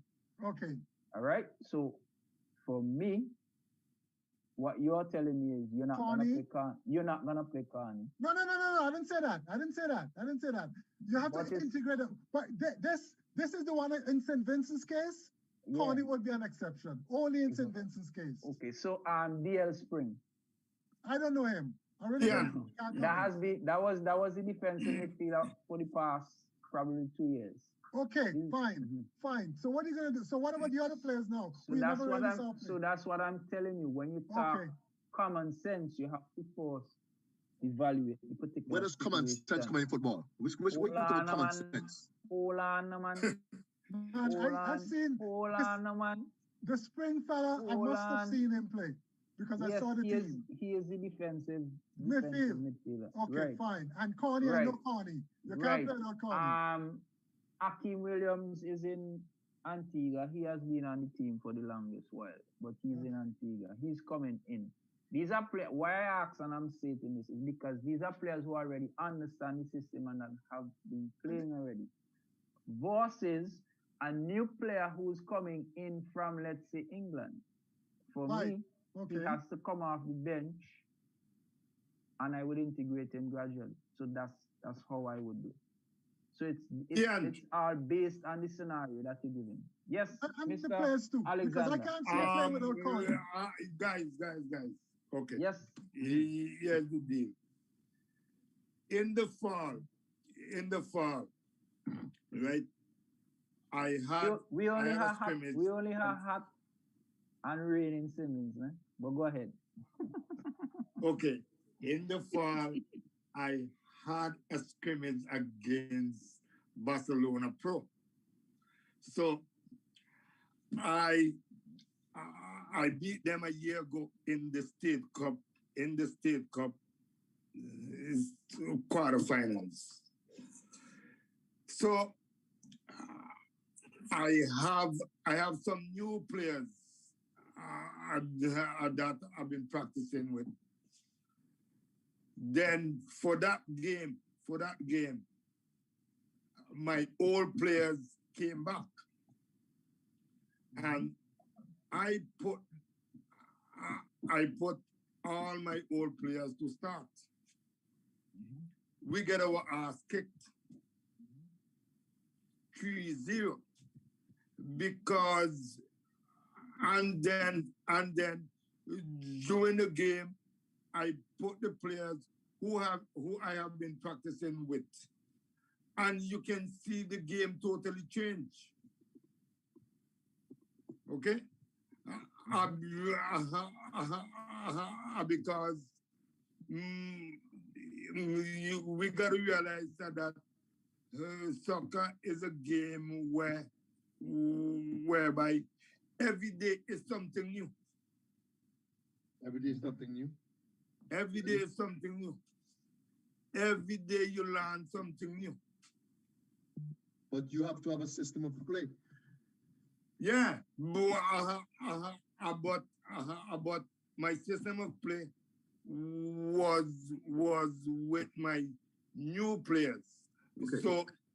So basically, I was happy. I was happy, and I was excited. Right, but we are understand. We just make the variables a little too wide and too big. We have narrowed down the variables. Yeah. So we were looking at Simmons, for example. Even this current team here, they're not even in training. So it means everybody is foreign to everybody. So whatever you decide to do, more than likely, is gonna be a best guess. Because you haven't really been working with anybody. You could hope that they're able to carry out the instructions that you want to put. And then as a coach, you have the logical based on the fact that they do have a specific chemistry. You can't give them a complex way to play. You can't have them trying to do high pressing and whatever else. That is the conversation. It's based on the context and the variables that you add. You can't have this wide range and have the discussion all over the place. You have to narrow it to a specific point. So, Theon, I want to ask you: so since the whole players are not training with the national team, so the tall man you mentioned is not going to be playing on the squad then, right? No. Okay. How about Shaq? Is Shaq got selected for the squad? Shaq? I was told he is one of those who are suspended. Suspended. Yeah. There was another player there. I saw a schoolboy when Rohan coached in 2017. There was a tall fella, Samuel from Leyu, played at the back. You know him? Tall fella. He was on the U17 about 3 years ago. Yeah, I know who you're talking about. No, he's not really playing much football right now. That's amazing. Yeah. Do you remember how? Did you see those games? Those schoolboy games? Who was the coach? Rohan Thomas. Okay. All right.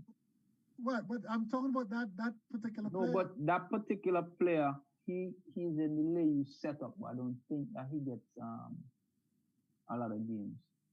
Guys, at the next level, the speed of play. Sammy, you're getting caught up with this next level. Man, look, it's just a matter of doing things more. Wait, Wait until the 25th. You'll see what I'm talking about. Wait until the 25th. Sammy, the principles don't change. You're getting too caught up in Patrick, this next they don't step. allow you to play at that level. So here's So the deal, Sammy. I would differ in saying how good you are at your principles will define how well you're able to play. Exactly. Some things you got to do in the field, regardless of what level you play at. But not only that, but the fellas at that level think differently. Yes, they are. They're doing it more efficiently, Sammy. So all you have to do is practice your team to do it more efficiently. That's all it is. They do it more efficiently. They're not doing anything different. That's what I'm trying to tell you. You laugh. What are they doing different, Sammy? What are they doing different? They're doing what it are they more doing different? They trade. You see all these things that you're talking about. They all these things on the video that they practice all of this. They take the time to go through these things. So that is what Patrick. But that is what Patrick telling you. Because they're doing it, they become efficient at it. And the word you use is they have speed at doing it. So being efficient and doing it fast is as a result of them training it efficiently and working at it all the time. That's what Patrick is trying to get across. So if you practice the pressure cover balance system efficiently, then it is then it is harder for the team to penetrate you. That's all Patrick trying to tell you all night. But okay, it's the same game. It's the same game, Sammy. It's the same game. It's the same game. Same game.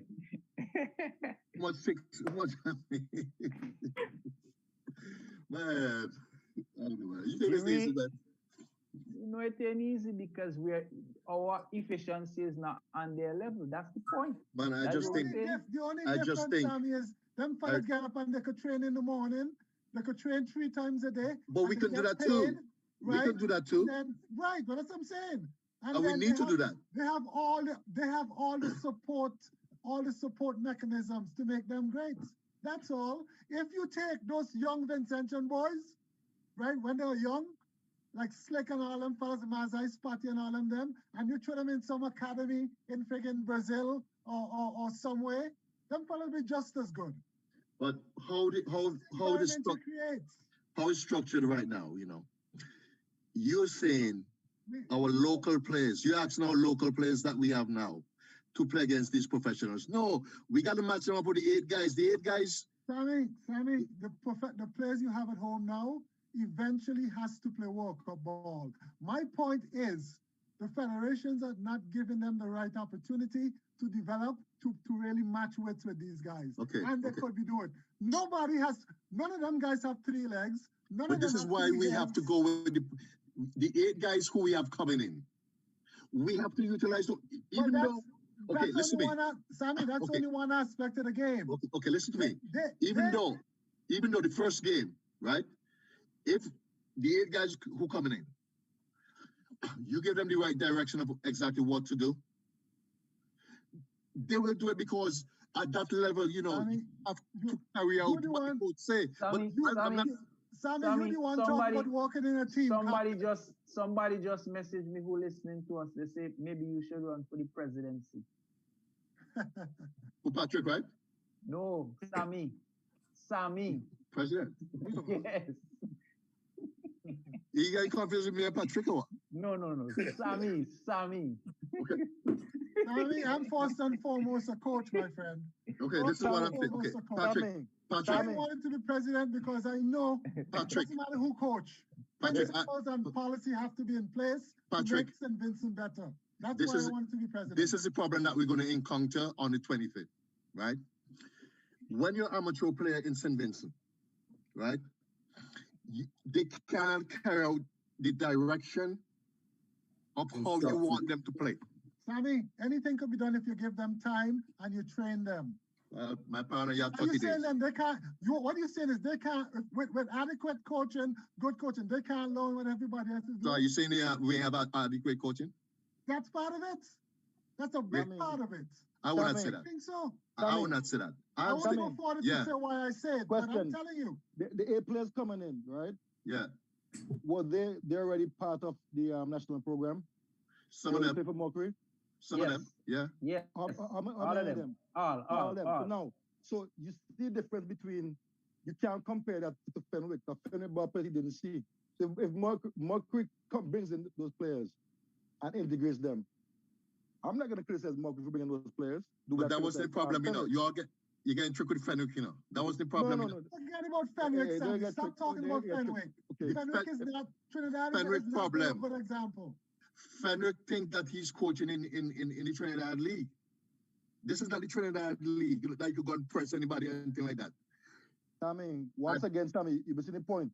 What I'm saying is the way, if Mercury brings in 8 players, we're not criticizing Mercury for bringing in 8 players who are already part of his program. Let me use the right pronoun. I would not criticize a coach, would not criticize Mercury for bringing in 8 players who he's already familiar with. Which, objectively, if I want to criticize, to critique Mercury with his first game, and Fenwick, I would say Mercury has all right to bring in those players. Where I would say Fenwick, why are you bringing players you haven't seen? Mercury could justify and say these players are already part of the program. You bring them in. So again, apples and oranges. I'm with Mercury. I'm for Mercury bringing in those players because he knows them. But when Fenwick, any coach brings players that you have not seen, who have not at all, and you're guessing, that's a gamble. That's a different situation. Okay, so it's different. Okay, let's go back to Sammy, before you go further, based on what Mohan said, Mohan, it's okay to bring in the players even though they have played with him before. You have to consider the mentality and the morale of the team that he's working with now. Patrick, how he does that, Patrick? I'm not saying don't use them. I said you have to be careful how and when you integrate them. Because you must think of the nucleus of the team. No, Mercury came on here weeks ago and explained his philosophy, explained the system, and I'm as a coach, I respect it, and I'm for it. And as a Vincentian, I support the national team as any Vinci would. As a coach, we all do. So Patrick, could I jump in here? Sammy, wait, no, we always end up like grave diggers, right? We should call it the grave digger show. We always start and go around, and we come back to not having proper development for the youth. The grave diggers, you dig a grave, you end up high and you end up low. So we call it the grave digger show. But we always end up, you and Patrick and everybody always make the same point. We have adequate development for young players. What do you demand there? Yo, okay, stop. Listen to this now. Go ahead. Okay, let's be more specific. Something in the newspaper. Let's be more specific, right? About youth development. Guys, let's be more specific, right? Sammy. You have Olex, right? You have Kyle. You have the guy from who is in Poland. That's 3, right? Who else? You have Connie. And Patrick is telling me, they'll come and sit on the bench. Really true, Patrick? What you crazy? No, Sammy, I made an exception for someone like Connie, who I know personally. Let me stop. All of them have to play. Hold it. Yes, but again, you have to know how you integrate these guys. No, you don't have to. We have to think. Sammy, you got to think about the morale of the team as well. It's not all of them you're going to get. I know Connie personally. I've seen him play many times. Right? I know, and this is why you're not coaching. Defensively, where you need a lot of understanding and communication. So you bring back Alex and put Olex on the bench, and Kyle. Sammy, Olex is in Vincent. I think is he in Vincent? Olex is there. I think I heard that. Olex is there. It depends on how you integrate them. I'm not saying don't use them. You have to consider the players that are playing at home, the home-based players. And look, Sammy, you've been training them, guy. It doesn't matter. You're in the past. You've been training them. You have to know how to use them. It doesn't mean they're not going to play. You're not answering. You're dancing around. You're saying, right? You have Olex. You have Kai. Yeah. And you put them on the bench. Right. Sammy, is there anything wrong with them starting on the bench? Let me put it that way. Yes. Well, this is where I differ with you. Depending on the player, Connie won't start on the bench. I know him, and especially you need him up front in that position. So you don't need Olex up front? It depends on what the team... Listen, Sammy, it depends on the team that you are coaching at home, where their weaknesses are. I have to consider the players I've been working with, even though you have veterans who played before. You must consider them because they're part of the team and they're probably most of the team. You have to consider their morale. You have to consider the culture you develop in your team. You have to consider the players who are home and are looking to join this team. So yes, you have some good players. You don't really have to start them. You could integrate them into the team. That's what I'm talking about. You don't just have to try. You will integrate them when you're playing on BVI. But that's BVI. You're not playing BVI. You're playing Curacao first. Concentrate on Curacao. Exactly. We're not playing BVI. You're not playing a high school team. How many subs are we allowed? Are they doing 3 or 5 subs? No, I think they're still doing 3 subs, you know. Are we showing that? Yeah, they would have made an announcement. They're playing 3 subs. Okay, because that affects what you do. That thing is a problem. Because if you get 5 subs, you can do more to reconfigure your team during the game than with 3 subs. So you can, it's a significant difference. If you watch the EPL games compared to the games in the rest of Europe, you're able to reconfigure and do more things. So you can say you don't want to start this player, but you can bring in 4 or 5 subs and change things around. Sometimes Sammy does. Could you imagine? Listen to me. Could you imagine? Sammy, listen. I think you don't understand the benefit of sitting on the bench for a while and watching the game. It doesn't matter how good you are, Sammy. Those guys might be better off being substituted in after you start with the players that you've been working with, and then they play. You have to understand the benefits of looking at the game from the side, as opposed to just bringing them in and throwing them in with guys that they really haven't played with yet. Could you imagine? How you integrate them. Could you imagine? How you integrate them. Don't get caught up with the star business. Okay? Star. Yes, but that's what you are. Could you imagine? You're doing that. Don't do that. Don't do Could that. You imagine? You will mash up your team. You will mash up your team. If I'm curious, all right, and I see Kyle. No, Olex on the left side.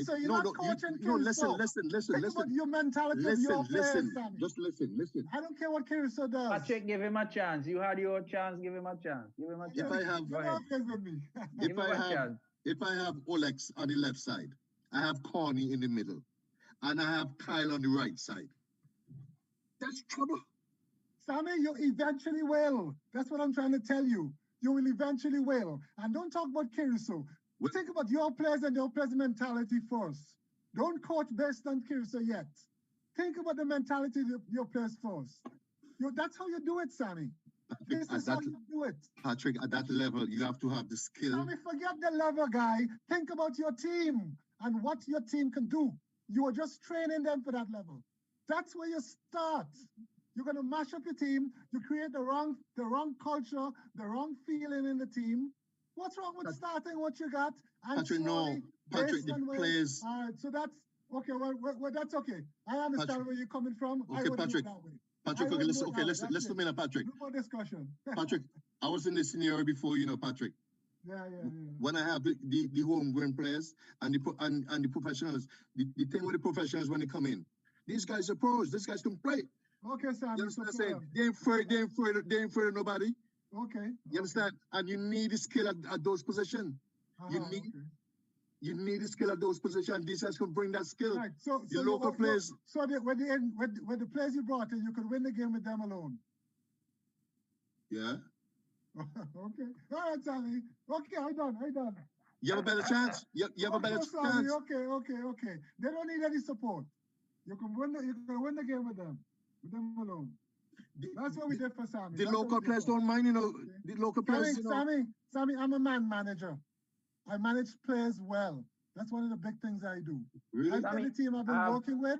I know who to start the team. I know when and how to integrate the professionals as the game goes along and support. Sammy, and I know how to create a good culture in my squad. Do you believe in based on what you're saying, are you saying you're gonna play all your best players in the starting 11? Just a question. I want to know if you're gonna leave any on the bench for any alterations and variations. Exactly. Just for conversation. Sake. I think that coming in this game on the 25th, right? And it's a very tricky situation with the players that we have currently. We are not sure that Corny and these guys, because of the COVID stuff, is going to make it to this game. You understand? Even if they make it, we are not sure. We're not sure. Even if they make it, if they're getting the tested positive when right, and all that kind of stuff, you know. But if things stay as it is, you know, and you have Kyle, and you have Olex, and you have Connie, that's tremendous attacking. You know, I will play with these three guys up there and defend with the rest. Honestly, I'm telling you, I don't need anybody else. I don't need anybody. You know, those duel on half line, and I go with them three guys, and we have a better chance to play. Who are you, Patrick? Who are you gonna play? Who are you gonna play up there now? Sammy, let me tell you something. What you don't know. Anytime I get a team for any more than 3 weeks or about a month, I have confidence. I don't know about you. I have confidence that depending on who I'm playing against, I can coach them to do well. When the professionals come in, depending on the position, if I just don't have a striker and one of them is a striker, yes, I will use him. They will not come back. Let me finish. I will keep the nucleus of the team and I will integrate the players who are professionals who are not working with me for the last month. I will know when, and they will be able to see what's going on and make better adjustments as they come on the field. No. They don't have a feel for each other. They don't have a feel for the new players. They probably hardly know some of their names. They don't know their habits, and you're gonna just throw them in there. Come on, Sammy, man, come on. I'm speaking about the players. Trust in the local players that you were working with for a month. That's basically what you're saying. Look, Sammy, what happens is if these players can't come in, who are you gonna depend on? Patrick, you know, you have to coach your team to play as if these guys are not coming in. I'm not saying that, you know, Patrick. Yes, that's what you're saying. Patrick, no, listen, Patrick, I was in this situation before. I had a very successful homegrown players, but they understand, you know, when the real game comes, the World Cup qualification, that they have to sit and let the pros take over. They understand that, and that was never an issue. Sammy, you'll never get 100% from the team. Yes, we do. No, you won't. No, you won't. When you win? Yeah. No, you won't. You're dealing with human beings, and those guys practice hard at home. Sure, they could contribute. When you play against BVI, they will get it run out. When you play against BVI, they will get it run out. You have to know how to integrate players into your squad. And we play the starts with the squad. And we play the UEFA. What do you call it? The UEFA tournament. The UEFA. What we call that? Sammy, it doesn't matter what tournament. It doesn't matter if you're playing You're preparing a team to play football. Here's the deal. You always prepare the team to play the best team, to play against the best team. I'm not preparing them to play Windward Islands. If I coach a St. Vincent or any national team, every time I coach them, I am coaching them to beat Mexico. I'm coaching them to beat the US. I'm coaching them to beat Costa Rica and Honduras. You're not realistic. You're not realistic at all. You're not fancy thing. You're not realistic at all. I mean, you have to know what to do against those teams, and that's what you coach. Let me ask you this. You're going to play against the US. Yeah. Are you going to coach some functional training for head balls for defenders? Patrick, that's part of your training, Patrick. That's part of your training. You have to stress it more, Sammy. It's not usual. That's something you have to do more simply because you play in the US, and you got to be ready for it. What mean is not usual? You have to focus more on those things. Those are the elements you focus on, the things that you have to improve on, especially since we know Caribbean players are not good in the air. That's something everybody knows. So when you're going to play the US, you better have that back four come in early or do the extra work and nothing but balls in the tail. Balls in the tail across the half. So that when they go to sleep, they see themselves climbing for balls. I go ahead and play for coach Sammy. I go ahead and play for coach like you. Trust me. Your coach is if you're playing Brazil. Your coach is if you're playing the US. You're missing the point. No, I'm not asking you whether let's go back to the national team. Let's go back to the national team. That's what you have to do with the national team. You have to coach them to play the strongest competition. So that when they meet anybody else. Yes. Patrick. Yes. The point is right. You check the time they have to train. What's wrong with the time though? The time is short. No way you could think a world class team in a month. That's why you need the overseas players. Bro, that's not true. These fellas, it's certain things you have to know what to do. You can't coach everything. I'm telling you, I coach all the time.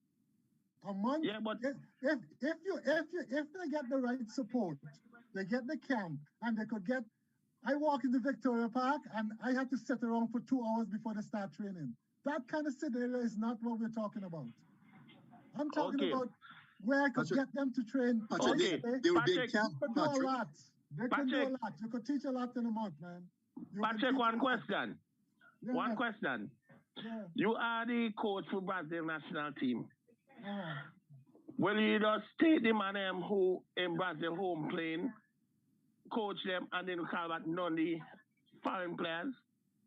So in Brazil, yeah, but in Brazil, Tell me. Again, it's a wrong scenario. It's not a, Brazil. Those Brazilian players, especially Brazil, they know each other. They have one style and they know each other already.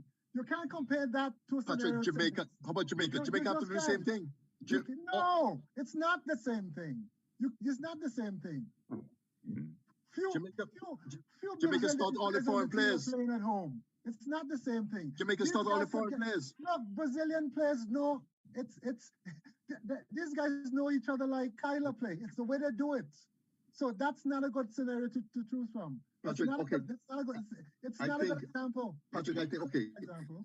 We're You're stressing on this, Patrick, you have to realize, the skill level up there, the skill level. I know that. So what you're saying is you'll give up on the players at home because they're playing against a skillful player. No, here's the other thing too. Here's the thing that we do in St. Vincent, right? We don't trust that the players could learn. As soon as they talk World Cup, I hear everybody say, well, we can't qualify. Patrick, this is why we have the UEFA tournament, Patrick. So they do little alone in the UEFA tournament and the school games, something like that. You understand? No, that's not what I'm saying. This I'm saying is when you train your team, Sammy, you're training them as if they're playing against the top teams in CONCACAF. Patrick, that's what you have to do. This is then why you can beat everybody. Then you'll beat everybody else. The people in St. Vincent, right? This is why all the fans like me and the other people who you guys have no trust in the listen, Patrick. That's what it is. That's all it is. This is not the first time we're on the stage, Patrick. You can learn anything. Patrick, this is not the first time we're on the stage. And historically, we have always been back our foreign players to play and win. I'm not saying no. You're missing the point. I'm not saying no. I'm not saying don't bring them back. But if you have players at home training, you guys talk about bringing guys from youth. We would play them. We would play them in the UEFA. You throw them away, and then you bring in other youths and whatnot. We give them a run out against BVI. Where's the continuity there? Against BVI, we're gonna run out against BVI. Can I ask a question? Yes, Vicky. How long has it been since these players played in St. Vincent, or did they not grow up in St.? What's their stats? Last year. Just last year they played St. Vincent. Okay, all of them played together last year. More than last year, Sammy. Last year when? The team has not played a game since Nations League. When did they play? Last year. Against Trinidad in that Cuomo game? They play against Dominica. We almost make it to the Gold Cup with these guys. Sammy, that's 2 years ago. No. That's 2019. Listen to me. 2 years ago. I was there. Yes, it's 2019. I was there. This is why Dominica game. It's 2019. Okay, this is why I vexed with the whole thing. I could tell you about the Dominica game too. But this is why I'm vexed with the whole situation. I'm vexed with the whole situation because, we have these players, Sammy, right? You've got players home playing in the National League. You've got players home where you're training. And what are you going to do with them? It's like you're neglecting your challenge to develop them. No, they have to sit and wait. No. Coaches have to be confident that they could develop Vincentian players. And I don't see that. Excuse me? These guys are Vincentians too? Sammy, I listen to you. You guys got to be more positive with the players, man. You're killing them. One of the things that Mercury and everybody is saying is, here's what they did. Here's what they say. Here's one of the reasons why we didn't win in Dominica. Pressure from the from the public. Which team? Listen to me. Listen, Sammy. Listen. Which team doesn't have pressure from the public? It just shows you that the local players. And if you don't know how to manage that, there'll always be pressure from your public. If you don't know how to handle that, then you shouldn't be coaching the team. Patrick, it just shows you, right? Sammy, the coaches down there in the administration don't know how, they don't know what to do, so they just give up on the players. It's not giving up on Patrick. We're saying, Kyle. We have Kyle. We're talking about the attitude of the players towards the players in St. Vincent, towards administration, and some of the coaches who are making excuses before the game even starts. Making Mr. Bean. excuses before the game even starts. I listened to all the interviews.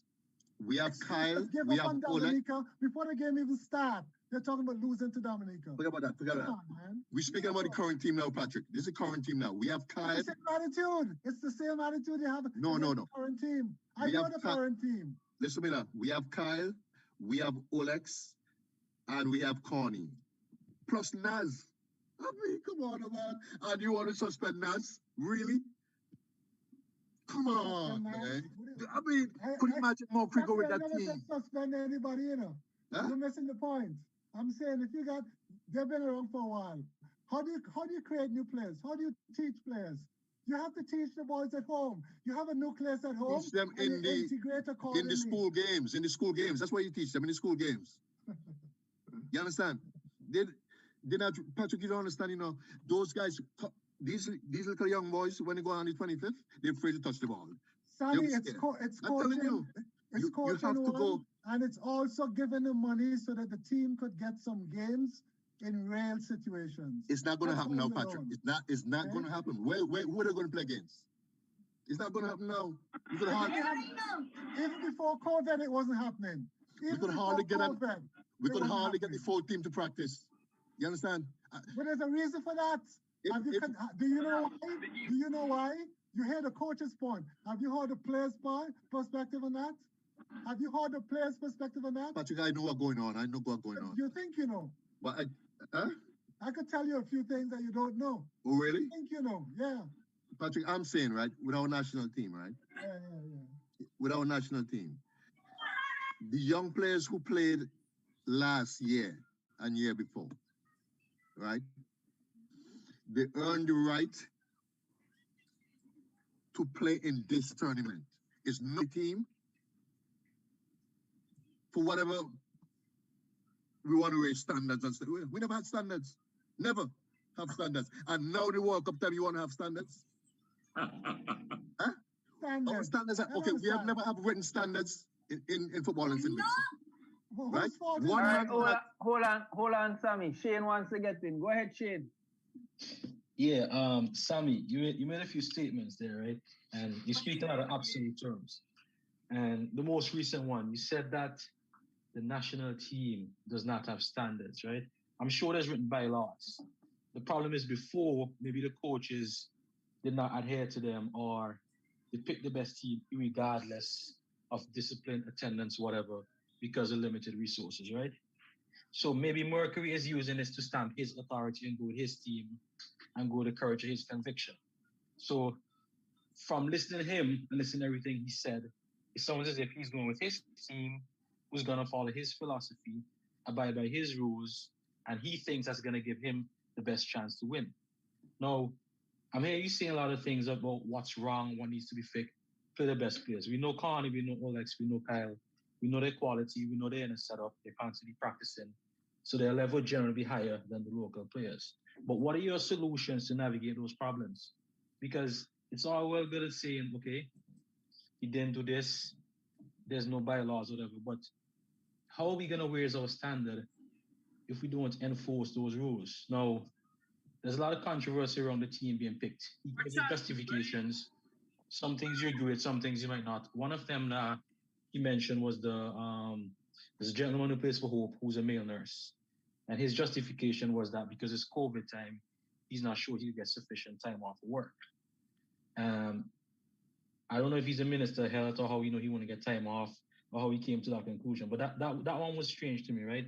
That's the only one that raised my eyebrows, because you can't say you don't know if you get time off from work when you did not consult him or consult his employers. But what are your solutions, Sammy? How would you navigate those problems? Because I think we can't raise our standard. We can't raise our standard and get a national team that's performing effectively if we don't have set rules, right? Okay. And he gave references of time before when players attempted to strike because of his selection and things of that nature. So how are we going to navigate those problems to increase the standard? Because I'm hearing you say, this set rule, did the executive committee or did they give them to the players written? Did anything like that? No. Okay. No. So one man cannot come and say something now. Kyle cannot play because of this reason. You know, it has to come from the committee. But let me ask you another question. Let me ask you a question. Is communication to the players normally written? Do they get their call up via email, or do they just see their names in the papers? It's support, everything's support. Okay, first of all, right, you have to do things the right way. The they call that stuff they ask for, I think I have to look at my notes here, boy. You get old, man. I have it right. No, I have it right. Everything's Patrick, right. Patrick got you flustered. No, Patrick. Oh, the handbook. Okay. There's supposed to be a coach's and a player's handbook. And in the handbook is the standards that these players have to abide by. Codes of ethics. Right. The code of conduct, that is code of conduct. Yeah. All of it is it has to be practiced, you know, and they have to sign to that. But maybe I could be wrong. A month before you pick a team and you train out my best player, you train out Naz and those guys. And these guys are the one who took you there. And here's something now, you train out for one game, one game. So you bring them against, are they going to play against BVI the second game? Are they traveling with the team? Are they practicing the team currently? Come on, man. What are we doing? This is JV. This is primary school thing. This is not World Cup qualification. Are we serious or what? Do we want to what? Oh, no. Guess what now? We're getting ready for 2026. We're getting ready for 2026. What are we doing? Really? Discipline must maintain at all times.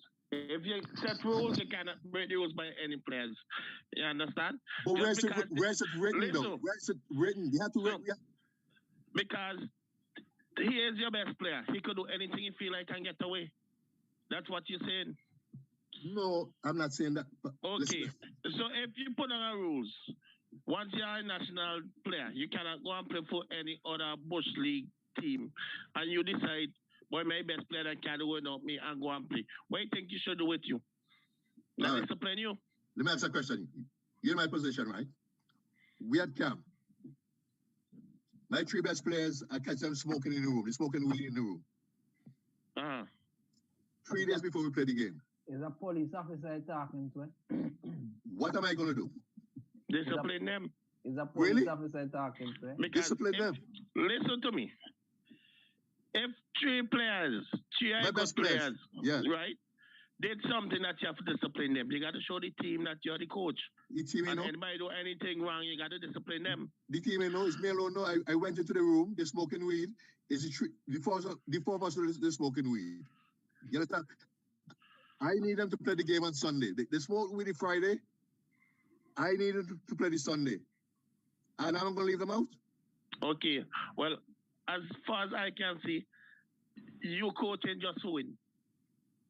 So we go to lose? No, you got to coach your team for your best play, for discipline your team. No. Because, listen, you coach them, right? You catch them smoking weed, they nothing because you want them play. Then go play for a club team, like Chelsea, one of them team, and then coach catch them smoking. What are you gonna say? Oh, my coaching means he is let me smoke and still play. So you see what happened there? Really? Can I chime in, guys? Yeah. Yes, please. You see, the thing is, especially at places like St. Vincent, where the players don't have a lot of experience and they're developing players, standards and culture mean a lot. The intangible things mean a lot. And when you get those intangible things done, when you have discipline, okay, when players see the big picture, they will learn quicker, they learn faster. It's not, because with St. Vincent, it's not just about winning the next game. So you win the next game, but you're destroying a culture, all right? You're not developing the right culture, the right attitude of the players. But it doesn't start in the club, though. And then a younger player sees that, and he comes along and he does the same thing, and it never stops. It never stops. Coming back to this thing. Especially in Zimbabwe, look at the West Indies team.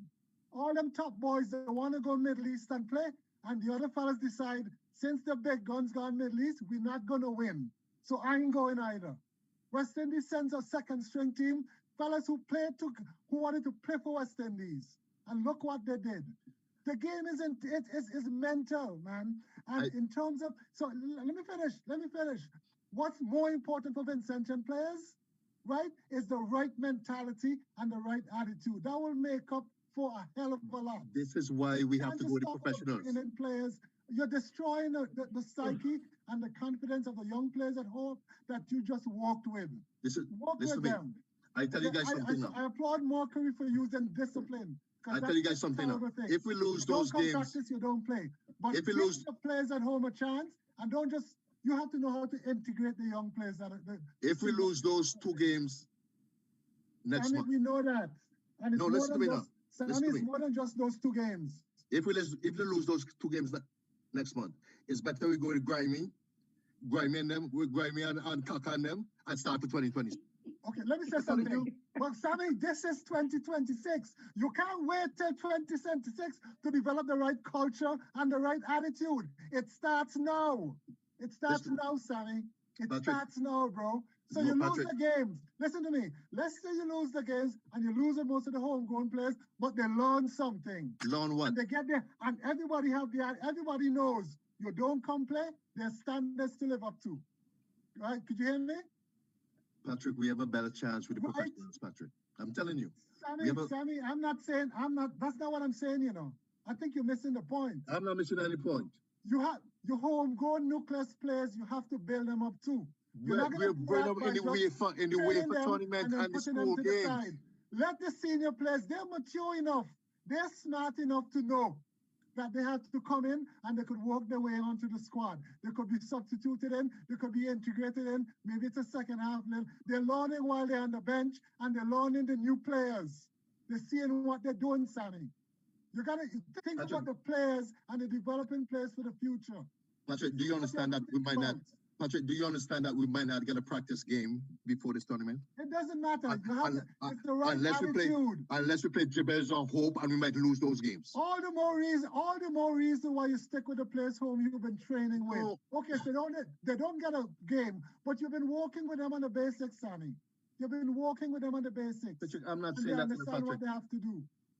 I know they need better things. That's the most you can do. Theon, do you have the group that we are in? Show Patrick, please, because maybe you forget who we played. Sammy, you forget who we played. Sammy, everything starts with your team. It doesn't matter who you're playing. You still have to prepare them for the best scenario, for the best team you're going to play against. That's the problem coaches in St. Vincent make. You don't prepare a team based on those are little minor adjustments you make. Your team has to know what it has to do, what it does best, and do it efficiently. That's where it starts. I think I'm speaking. Can't coach a team based on you're going to play this. I'm speaking for the fans. You can't put the fans. The fans have no. Yes, you have to listen to the fans. You must listen to the fans. You cannot set strategy based on the fans, Sammy. I am listening to the fans. Don't play the game. I am telling you. If I'm the coach of St. Vincent, and I go in there with Kyle, I'm going there with Alex, with Connie and Naz. I have a good chance of winning. I will score a couple goals. This is why we won't get any further than we are now. With that kind of attitude. Yes. Well, wait until the 25th. You'll see how quick the attitude change on the 25th. You don't coach a team based on fans, man. Fans don't play the game. Let them talk. So that means they're gonna talk anyway. So why are we listening? There's some of them who will say we should have stayed with the homegrown guys. So why are we listening to you then? Huh? Why you listen to me and why we are fans? We're not coaches. Okay. I'm not talking as a fan. I'm talking as a coach. Wait, which coach? I'm not gonna listen to what the people want. Yes, you have to pick a team. That is not how you pick a team, Sammy. You can't listen to what the people want. Sammy, you gotta work on your team.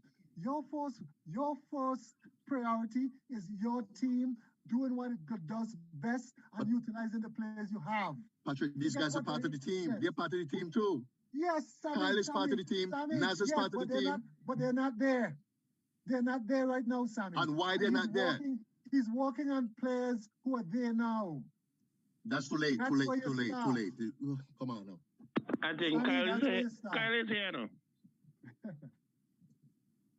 Kyle is here. So Kyle is working along with the team too. So Kyle is here. Good. Excellent. If they're excuse me, them guys have to pay mad. There's no reason why they can't sit, look, observe the game, and then you use them accordingly. That's how you do it. How you put Kyle and them to sit? They have to develop. Sammy, you're thinking too short-sighted. too short-sighted. You're not thinking about the team. You're not thinking about the morale of the team. You're not thinking about the confidence of the local players who've been training. Maybe They're that's why maybe the actors. They're local too. Carl and them is local too. They're more local than the homegrown players. Patrick, you cannot go there with players who some of these guys never had a cap before. Some of them, I saw some of them with Theon in the school games. You understand? And they played well. Nah, not a group thing. Not a group thing. Did you hear me? Guys, listen to me, man. When we finish with this thing, right? And this thing, this game on the 25th is going to change football in St. Vincent forever. It will change administration and it will change football forever in St. Vincent. Because if we go out there and we don't do well in the especially against BVI, if BVI beat us, could you imagine BVI beat us? We have to change. I think if we focus on our team, I think St. Vincent have good enough players with the right. Okay, so you don't get a practice game. Walk with the teams that you could practice against. Well, they're doing that, Patrick. They're doing that. Good, fine. That's good. But when you do that, all you're doing really is you still have to work. The things you work on against Leyu or against Barley are the same things you have to do against Curacao. No. So let's practice them. Sammy, what are you going to do different then? Tell me. It's the same things you have to do, Sammy. You just have to practice them, okay? The practice is to be compact. The practice into pressure, the practice into cover, the practice to push out quickly. Those are basic things you have to do. Get the ball to the wing, get your crosses in. Okay, you can't go forward. Always have depth so you could come back, switch the play. It's the same things you have to do. It's just that you're at a disadvantage if you don't get to practice them against a top team. So you do the best you can, and you practice. Sammy, listen, you do it, and you make sure they know, once they know the procedure, and they practice it, that's the best you can do, and that's what they should do. Give the confidence to the young players. The players that you brought in, one or two of them, Connie should start up front. We know that. And Kyle is there. Kyle is going to start. The fellas who are not there, listen, he's in St. Vincent, I heard. The fellas who are not there, Sammy, you bring them in. We know they're good. We know that they're play professional. Let them sit. Let them watch the game. Let them see the team. Get a feel for the team. They'll be better off coming off the bench and helping the team, Sammy. And the fellas, listen, the fellas who you substitute, they won't feel any kind of way. But you can't have players training and then you throw them away for men who hasn't even trained with the team. Patrick, it's not throwing them away now, Patrick. It's not the culture you develop around Patrick, the team. it's like any other national team. When Sammy, the professional it's comes not in, like any other national team. when the professional comes in, he mentioned Brazil. He mentioned the US, right? But Jamaica's the same way.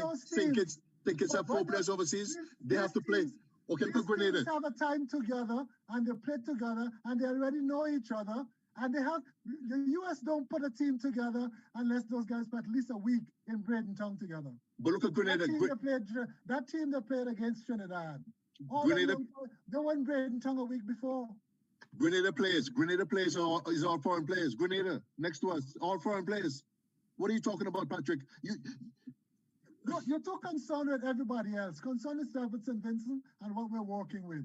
All right, okay. Maybe Grenada have more players abroad than us playing on a higher level. I'm not concerned about Grenada. Work with what we have, Sammy. We're in St. Vincent. I'm not saying that, Patrick. But Patrick, these guys are part of. You gotta consider the morale of the team as well.